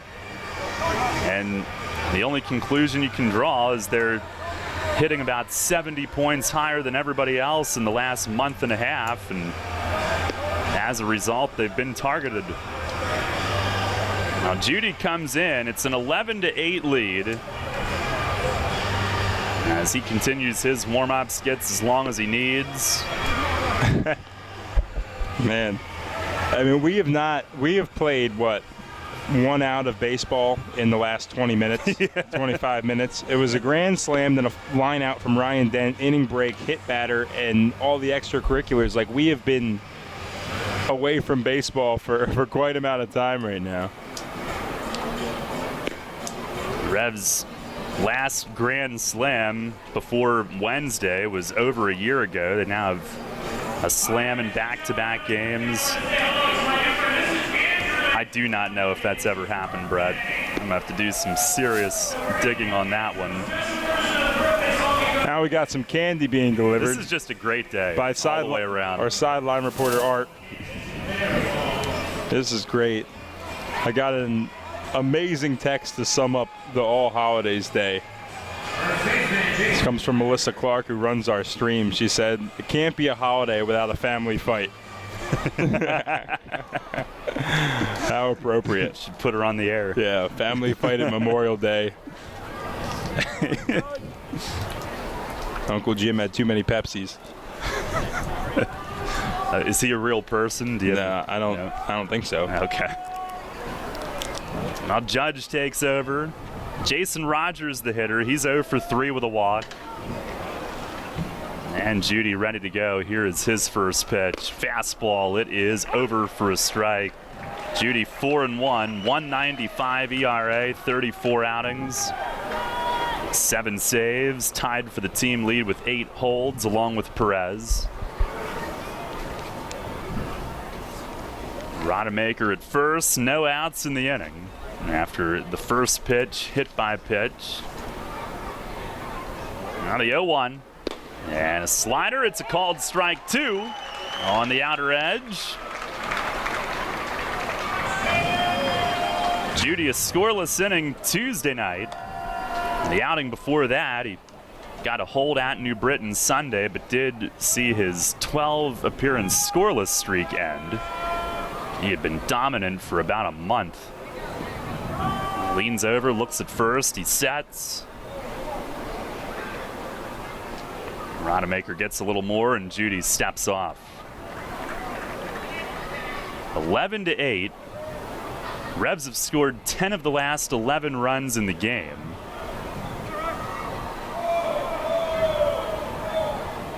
Now Judy sets, they set up in, go back away. Pitch is just off the corner away. Tejeda held it there. Again, it doesn't matter. If there's one thing that's been mentioned that some parties would like to see with TrackMan, it would be extending the corners of the plate a little bit more. And 98% of Josh Judy's career, that was called strike 3. Yeah. That was a perfect spot. But you got to adapt. Still ahead in the count 1-2. Tejeda did not move his glove. Now Judy ready. And the pitch, setting up away again. It's way outside. He keeps jumping outside late. I wonder if they think Rogers is peaking or if they think Bijan is trying to tip in locations from first base. Last week it was pitches from second base. I would imagine that would frustrate a team that you were playing. Yeah. But at this juncture, what we've seen, I don't think that means anything. How low can the benches get at this point? Already got Mace, Rob Carson.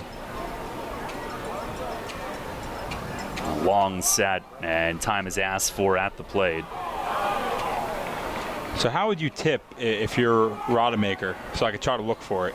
Like, is it something they do? I mean, it could be as subtle as where he rests his hand. It's true. I mean, it's got to be pretty intricate to not get picked out. But he might have even been holding out numbers the other day for them to pick up on it and realize it. Now the 2-2. Fastball down low. Tejeda smothers it. Now Rogers was down 0-2. Judy missed that really close pitch. Now it's a full count. And if Rogers reaches, the tying run bats. It is Galvez who's on deck. Well, you can't really ask for more if you're a fan here. Nice Friday night, cooled down significantly. Home runs, scuffles. Now Judge the stretch. And the payoff pitch. Slider bends off the plate away. Ball 4. Close again, but Rogers walks, and the first 2 have reached here in the 8th. What do you think bat flips are going to look like for the rest of this series? for both sides. Unbridled. Unbridled. I love it. Love it. Now here is Galvez. He represents the tying run. He is 2 for 2 tonight. 2 singles, hit by pitch, sac fly. Walby hit him back in the 5th, but that was on like the 5th or 6th pitch of the at-bat. Yeah, it was unintentional. He was a little frustrated. He was. First pitch here, slider bends in for a strike, 0-1.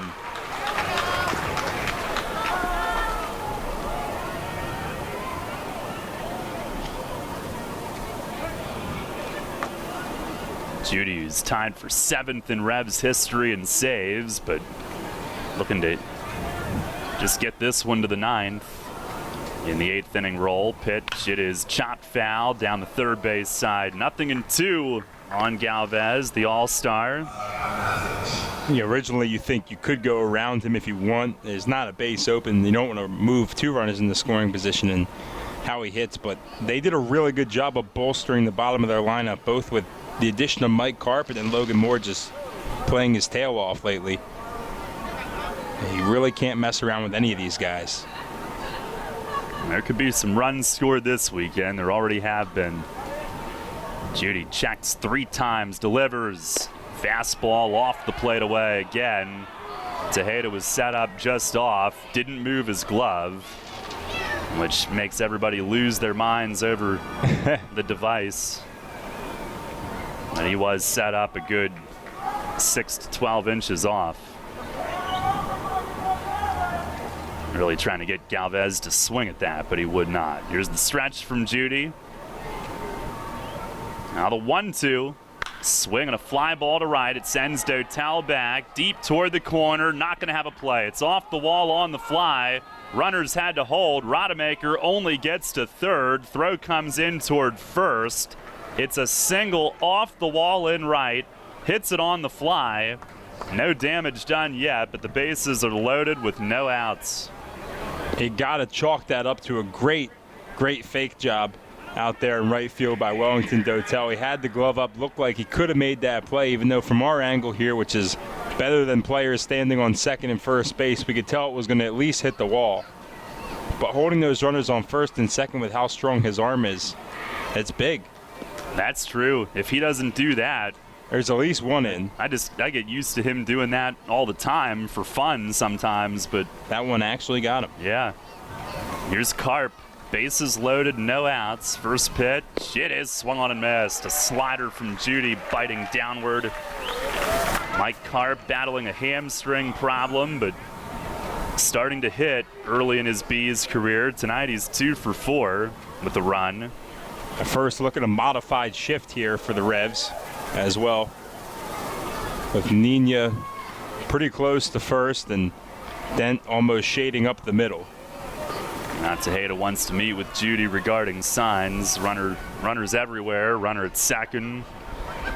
They will be permitted to do that. 11-8 the lead on the heels of a 7-run 7th. Castillo's grand slam putting them on top. But now trying to hold it and make that comeback stand. A strikeout, pop out, both huge, but a double play, you happily give up 2 outs, or you give up a run for 2 outs. Judy to the plate. Swing and a pop foul straight back over us. 0-2. Now he's ahead. He got ahead on Rogers, couldn't finish him. Got ahead on Galvez as well.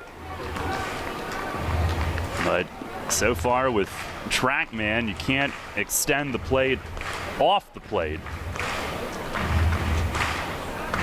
It's programmed to call the strike zone the way that it is in the rules.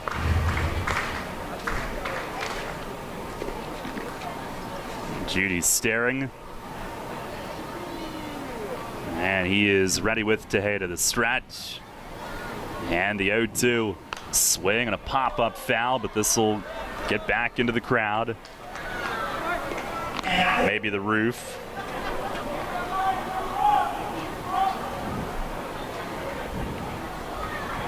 Southern Maryland up 11-6 in Lancaster in the 7th inning. Our York Mitsubishi out of town scoreboard. And they're on fire right now too.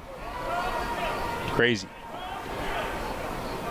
Have lost a couple starting pitchers recently though.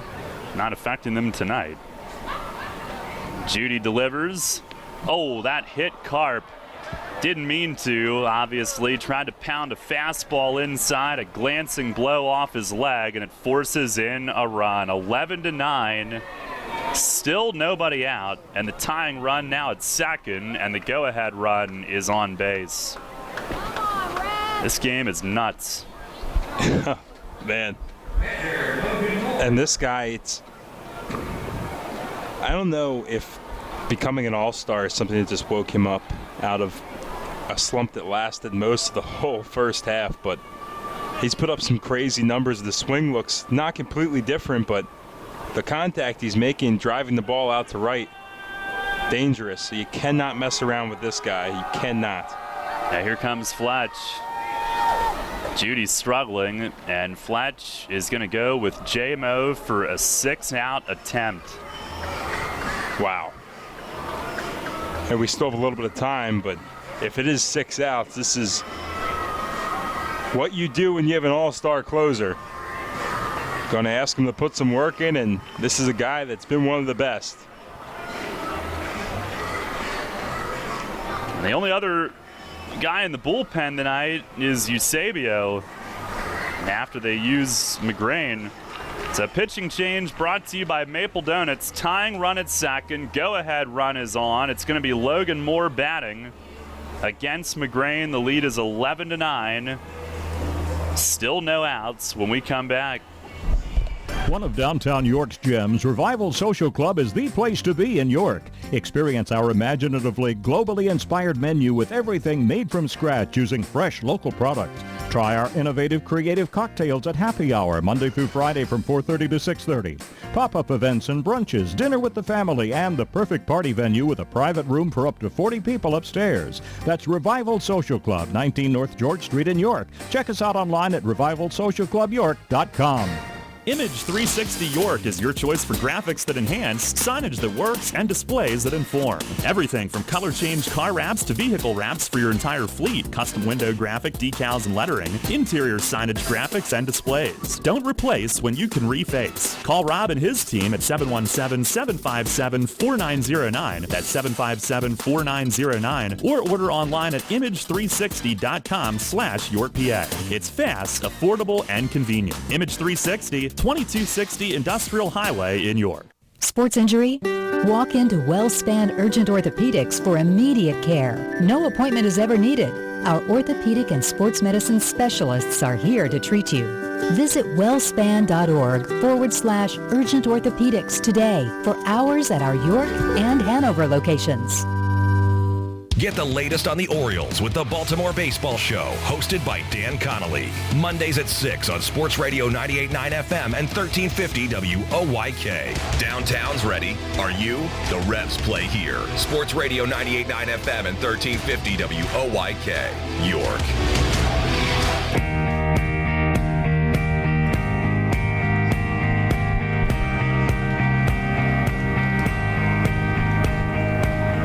Clark will pinch run for Mike Karp at first base, the go-ahead run. And McGrain is in. A run home, it's 11-9 York. The bases are loaded, still no outs. Robert Carson, a hit by pitch, first pitch, he was ejected. And then Judy got ahead of 3 hitters, but it went walk, single, bases loaded, hit by pitch. So they're going to try to get 6 outs from McGrain. Tying run at second, go-ahead run at first. No outs in the 8th. McGrain 2-1, 191 ERA, 9 saves. He's gone 2 innings twice. June 15th in Lancaster, July 2nd at Southern Maryland. And if he gets save number 10 tonight, he's really going to earn it. Well, 15th was right when he was in that hot run that he was on. Remember that one? It's just strikeout after strikeout, and with the bases loaded, nobody out, you kind of need one of those right off the bat. Logan Moore, the hitter, first pitch, swing and a miss, fastball blown by him. up in the zone at 93. That's a start. He's a guy that'll go right at you, McGrain. Plays with a high level of confidence, swagger, if you will. He is of that here it is, hit it mentality. If you can. Pitch is swung on and missed. Fastball into the mitt of Tejeda. He's had some giddy up on those first two. More tonight, 3 for 4, 3-run homer. McGrain stares in at Tejeda. He's ready. The 0-2 pitch. Fastball way in. Tejeda had to reach for that thing. Wanted it away. McGrain missed his spot that time. 1-2. Talk about adrenaline. Maybe something a lot of people don't factor in, but a 6-out save against a really tough team after all this emotional extracurricular activity. It's got to be quite the experience for J-Mo right now. He fires. Fastball. Strike 3 called.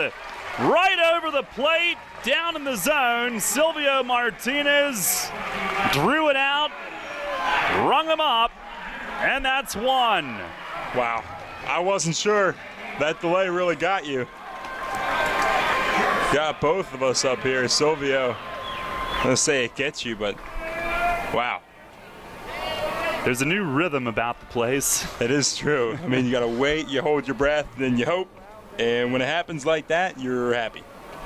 Here's Rando Moreno now. 2 for 3, 2 runs and a walk. His average up to 211. First pitch. Swing and a miss. Big leg whip around from McGrain, who cranked that one up to 93.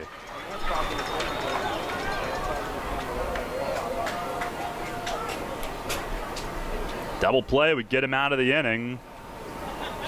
Or he could just keep throwing it past everybody. Here's the 0-1. Fastball. It's a called strike on the inside corner. Look at J-Mo work. It's 0-2 now. Wow. Let's go. And don't stop. Strike after strike after strike. He's got that power fastball. Go power on power right here. Also the ability to break out the slider. 0-2. Here it is. Swing and a drive in left center field. Mesa on the move. He will run it down. Plants, turns, fires in. Rogers tags and scores from third. But Galvez has to stay at second. It's 11-10. And that's the second out here in the 8th. And you take that. You take that. You want to leave this inning with the lead. After everything that's going on now, a tough pinch hitter in Jared James. A guy that was red hot for a while. Moreno does not have power. I'm sure McGrain wanted the strikeout there, but he gets the second out. Melky was almost played in a little too shallow, but made a great running catch. He looks great back out there, doing his part. So here is James to pinch hit. Again, the tying run at second. That did not change. And McGrain with the pitch. Swinging a foul back. Up over the roof. It's 11-10 York. James hitting .283, 2 homers, 23 driven in.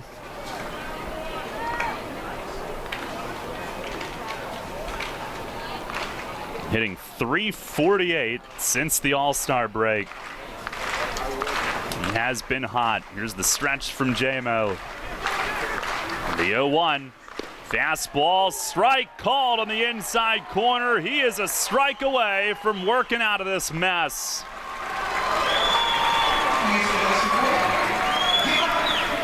He's coming like a machine. He's coming on a mission here this 8th inning. Oh, he's going to be pretty fired up if he gets this one. I wouldn't want to be his glove. Tejeda puts the numbers down. And McGrain ready to go. The kick, the 0-2, swinging a bouncing ball softly at short, then charges, gloves, fires, not in time. Play at the plate, and he is out at home plate. Galvez tried to score, and Carlos Franco throws him out to end the inning. just like they drew it up. McGrain pumping his fist into his glove as he heads into the dugout. Exactly how they drew up the 8th inning escape. That's not always pretty, but it works out. Carlos Franco, his second heads-up play of the day, throwing from first to home. None bigger at this point, keeping the Revs ahead by 1. It's an infield hit. They called James safe. And Galvez tried to round third and score. Franco was ready and nailed him at home. 2 runs in the inning, 2 hits, 2 left. Revs still lead 11-10, bottom of the 8th.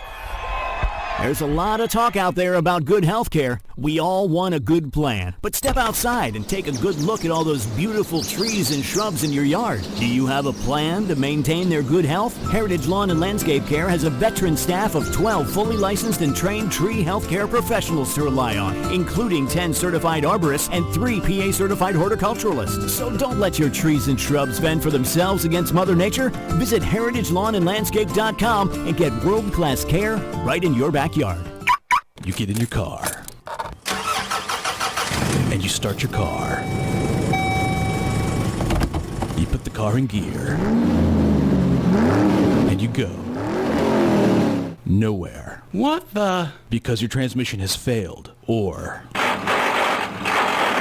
you try and put it in gear and it makes an awful grinding noise, or you put it in gear and take off, but when it's time for the transmission to shift, the RPMs just go higher, but you aren't gaining any speed. Dang it! Now you've heard of the good-looking genius and the crew at Broadway Transmission, right here on the radio. But now all you have to do is go to www.broadwaytrans.com to arrange a tow right from the website, and in a flash, your vehicle is on its way to the recovery, and with the best tracked warranty in the industry. Easy financing, free towing with repairs, AAA authorized, and the most recommended family-owned transmission shop around since 1951. Broadway Transmission will get your shift together and stand behind it too. Visit us on the web at broadwaytrans.com or stop in and see how it's done.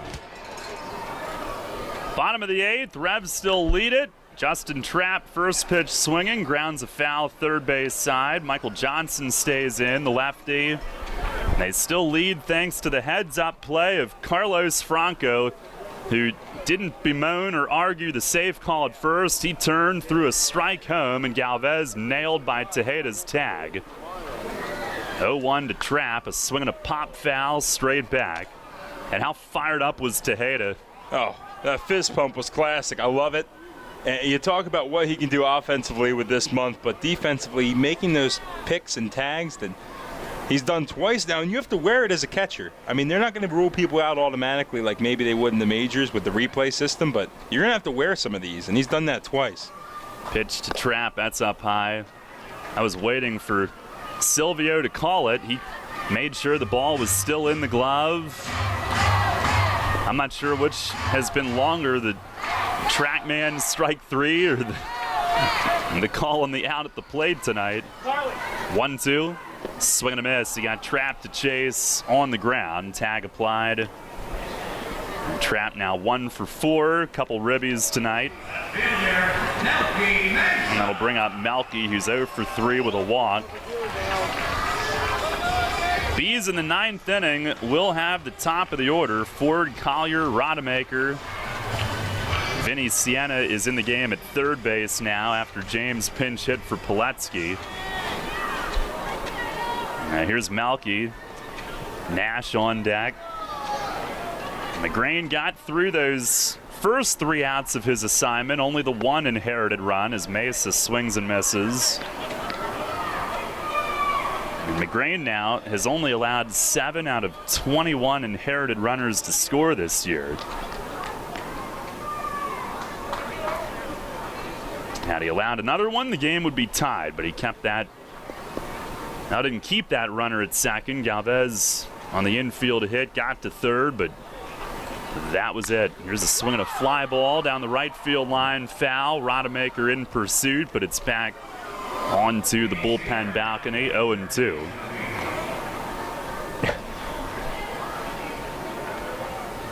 Girl Scouts are sleeping over on the field tonight. We have all that to do still. I don't know how I'm going to calm myself down to be able to help set up tents and patrol this place. I'm on to it 1. Pitch, breaking ball, chopped the other way, right side. Galvez from second, scooting toward first, and an underhand flip to Rogers for the out. He was played toward the middle, but got there and flipped it. I feel like last Saturday night at New Britain, after I got done watching Roadhouse till about 2 in the morning, I was ready for 5 games. At Roadhouse? Yeah. Well, 1980s night, or 1989 night was what, 2 weeks ago? Just missed it. Wow. It was in its honor. R.I.P. We're all fired up now after the course of the last couple innings. Here's Nash. He takes low. Yeah, and we still have so much work to do, too. Could kill for an insurance run right here from the big man. You mean in terms of the final 3 outs? Yeah. Yeah. Very good top of the order awaits. Here's a swing and a foul back and out of play, 1-1. But that is how you escape a very unideal jam in the top of the 8th with J-Mo. Outstanding.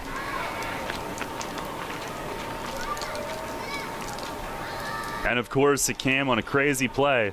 Oh, of course. How else would it happen tonight? No strikeouts or pop-outs. We'll have to have a play at the plate. Pitch, swing, and a foul tip drills Logan Moore in the face mask.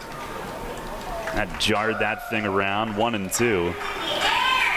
Talvin 0 for 2. Does have an RBI, though. 2 runs and 2 walks. He is the league leader now with 65 runs, and it's not close. Typically, it's a leadoff guy that's on base all the time, but not with this lineup this year. And he's on base all the time because he's walking. He's done it twice today. He scored himself 26 times, too, which is more than anyone else in the league. Yeah. It's uncommon, but the guy does get on base. He can work the small stuff. 61 walks now. Pitch, fastball. It is a called third strike on the inner black. Nash is rung up and a 1-2-3-8 for Johnson with 2 strikeouts. He's retired all 4 that he's faced tonight. And this game goes to the 9th. Revs looking to hang on by a run. They lead it 11-10. The York County Solid Waste Authority turns up the heat every day. On your garbage, that is. Advanced waste-to-energy technology is used to burn garbage at 1,800 degrees Fahrenheit in environmentally controlled combustion units. This reduces air emissions and produces electricity, enough to power 20,000 homes every minute of every day. Visit www.ycswa.com to learn more. In York County, garbage is power. The 1741 Club is here. You in? People's Bank Park introduces a revolution in hospitality in York. The 1741 Club, presented by UPMC. Now open on the skybox level of People's Bank Park, the 1741 Club features stylish design and contemporary decor, all-inclusive food and beverages, and totally flexible ticket purchase options. The hottest spot in York is the place to entertain and thank customers, reward employees, celebrate family occasions, or simply treat yourself to an all-inclusive experience at the ballpark. Nightly menus include enhanced classics and a rotation of special offerings, and house selections of draft beer and wine and a full range of non-alcoholic beverages are included in the ticket price. 1741 Club tickets are available for individual purchase through 3 levels of membership or as season tickets, and they can be used for any of the York Revolution's home games based on availability. The 1741 Club, presented by UPMC. You in? Details and pricing at 1741club.com. Hey, this is Telvin Nash. You're listening to York Revolution Baseball on the home of the Revs Sports Radio 98.9 FM and 1350 WOYK. First in York, first in sports. Let's go Revs.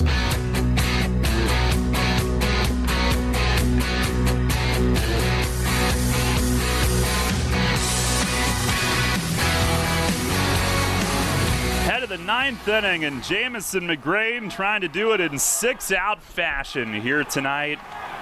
Huge escape in the 8th with only 1 run scoring. Still has to get 3 more outs. Top of the order for the Bees, Darren Ford will lead things off. He's 2 for 5 tonight. What an incredible, improbable win this would be if the Revs can hang on All the turns tonight, 7-run seventh, put them on top, and then surviving that big threat in the eighth, the beanballs, the comeback, the grand slam. Here we go. Corners are in. First pitch, fastball. It is just outside. McGrain going for his 10th save. Revs dugout questioning, are we using TrackMan or not? They are, and there's really nothing they can argue after being told that. McGrain with the 1-0. Swing and a miss. Powers a fastball by him up in the zone. Ford still with great speed. He's a veteran. He had a knee injury a couple years ago. ACL, although those are repaired a lot better now than they used to be. 1-1. Swinging a chopper to short. Dent waits for the second hop. Gloves, guns, got him on the stretch at first. One away. One up, one down here in the top of the ninth. Ford has been hitting it that direction all night. Fourth time and the third time that Dent has gloved and thrown him out. So Ford and his 17 steals are kept off the bases.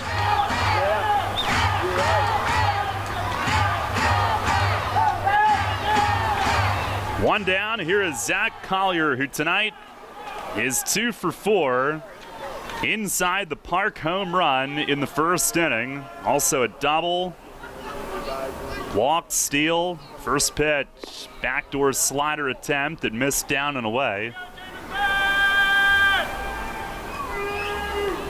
New Britain now getting Jim Fuller up in the pen. McGrain trying to make sure he never gets into the game. He's ready. J-Mo is. The 1-0. Breaking ball. That one's across for a strike. The get me over, get even slider. And it's a 1-1 count. Outfield very deep, especially Trapp in center. He likes to play the deepest of them all. The 1-1 fastball. It is a called strike on the inside corner. And McGrain ahead of him.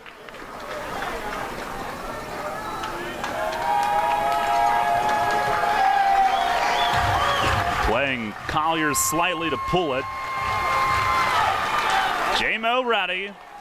1-2, swing and a miss. He struck him out, blew him away up at the ladders.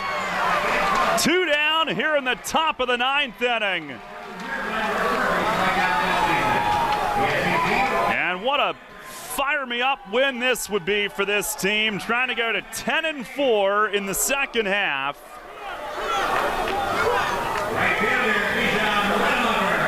Here's Rodemaker, who was hit by a pitch in the eighth that had Carson ejected. Base is empty, 2 outs. First pitch, slider right in there for a strike. It's 0-1.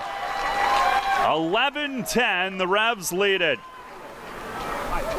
Rodemaker, 10 home runs on the year. He was in the middle of some of the issues last weekend, tipping signs.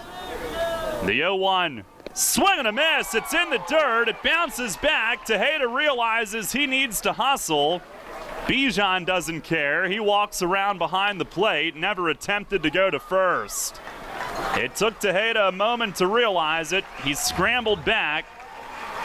Rodemaker stays in the batter's box, though, and the Revs are a strike away from an emotional, exhilarating comeback win.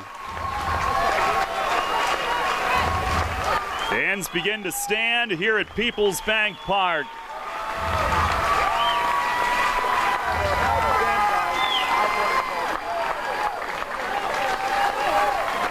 McGrain stares for the signal, and he's ready. The stretch, the 0-2, swing and a pop-up foul, back and out of play. And we'll do it again as that one lands up on the roof.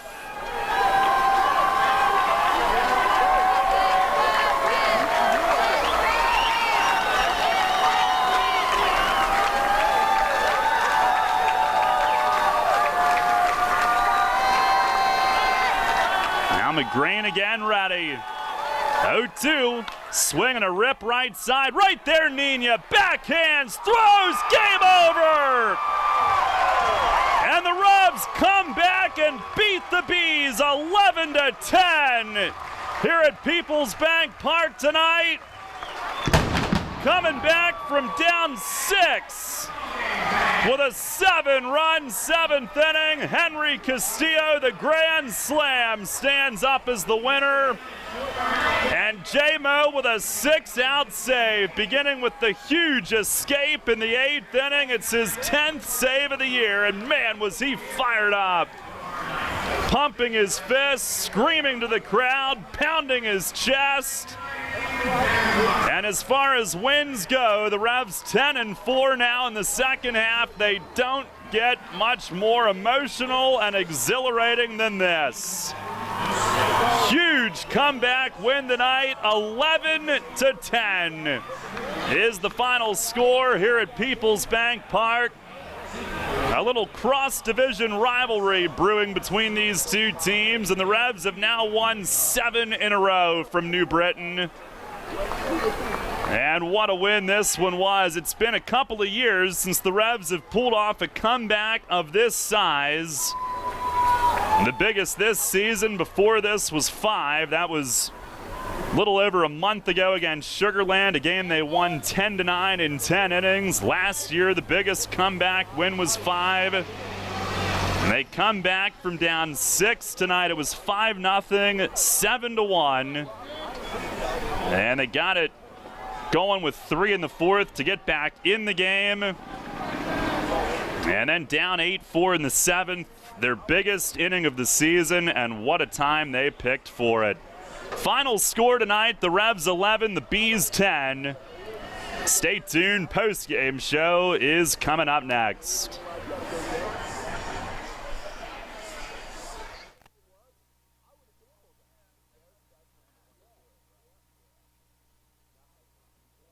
Hey, Revs fans, as if being a season ticket holder wasn't already awesome enough, did you know that another perk of being a season ticket holder is you get a VIP restaurant card good for deals and discounts at 6 participating restaurants?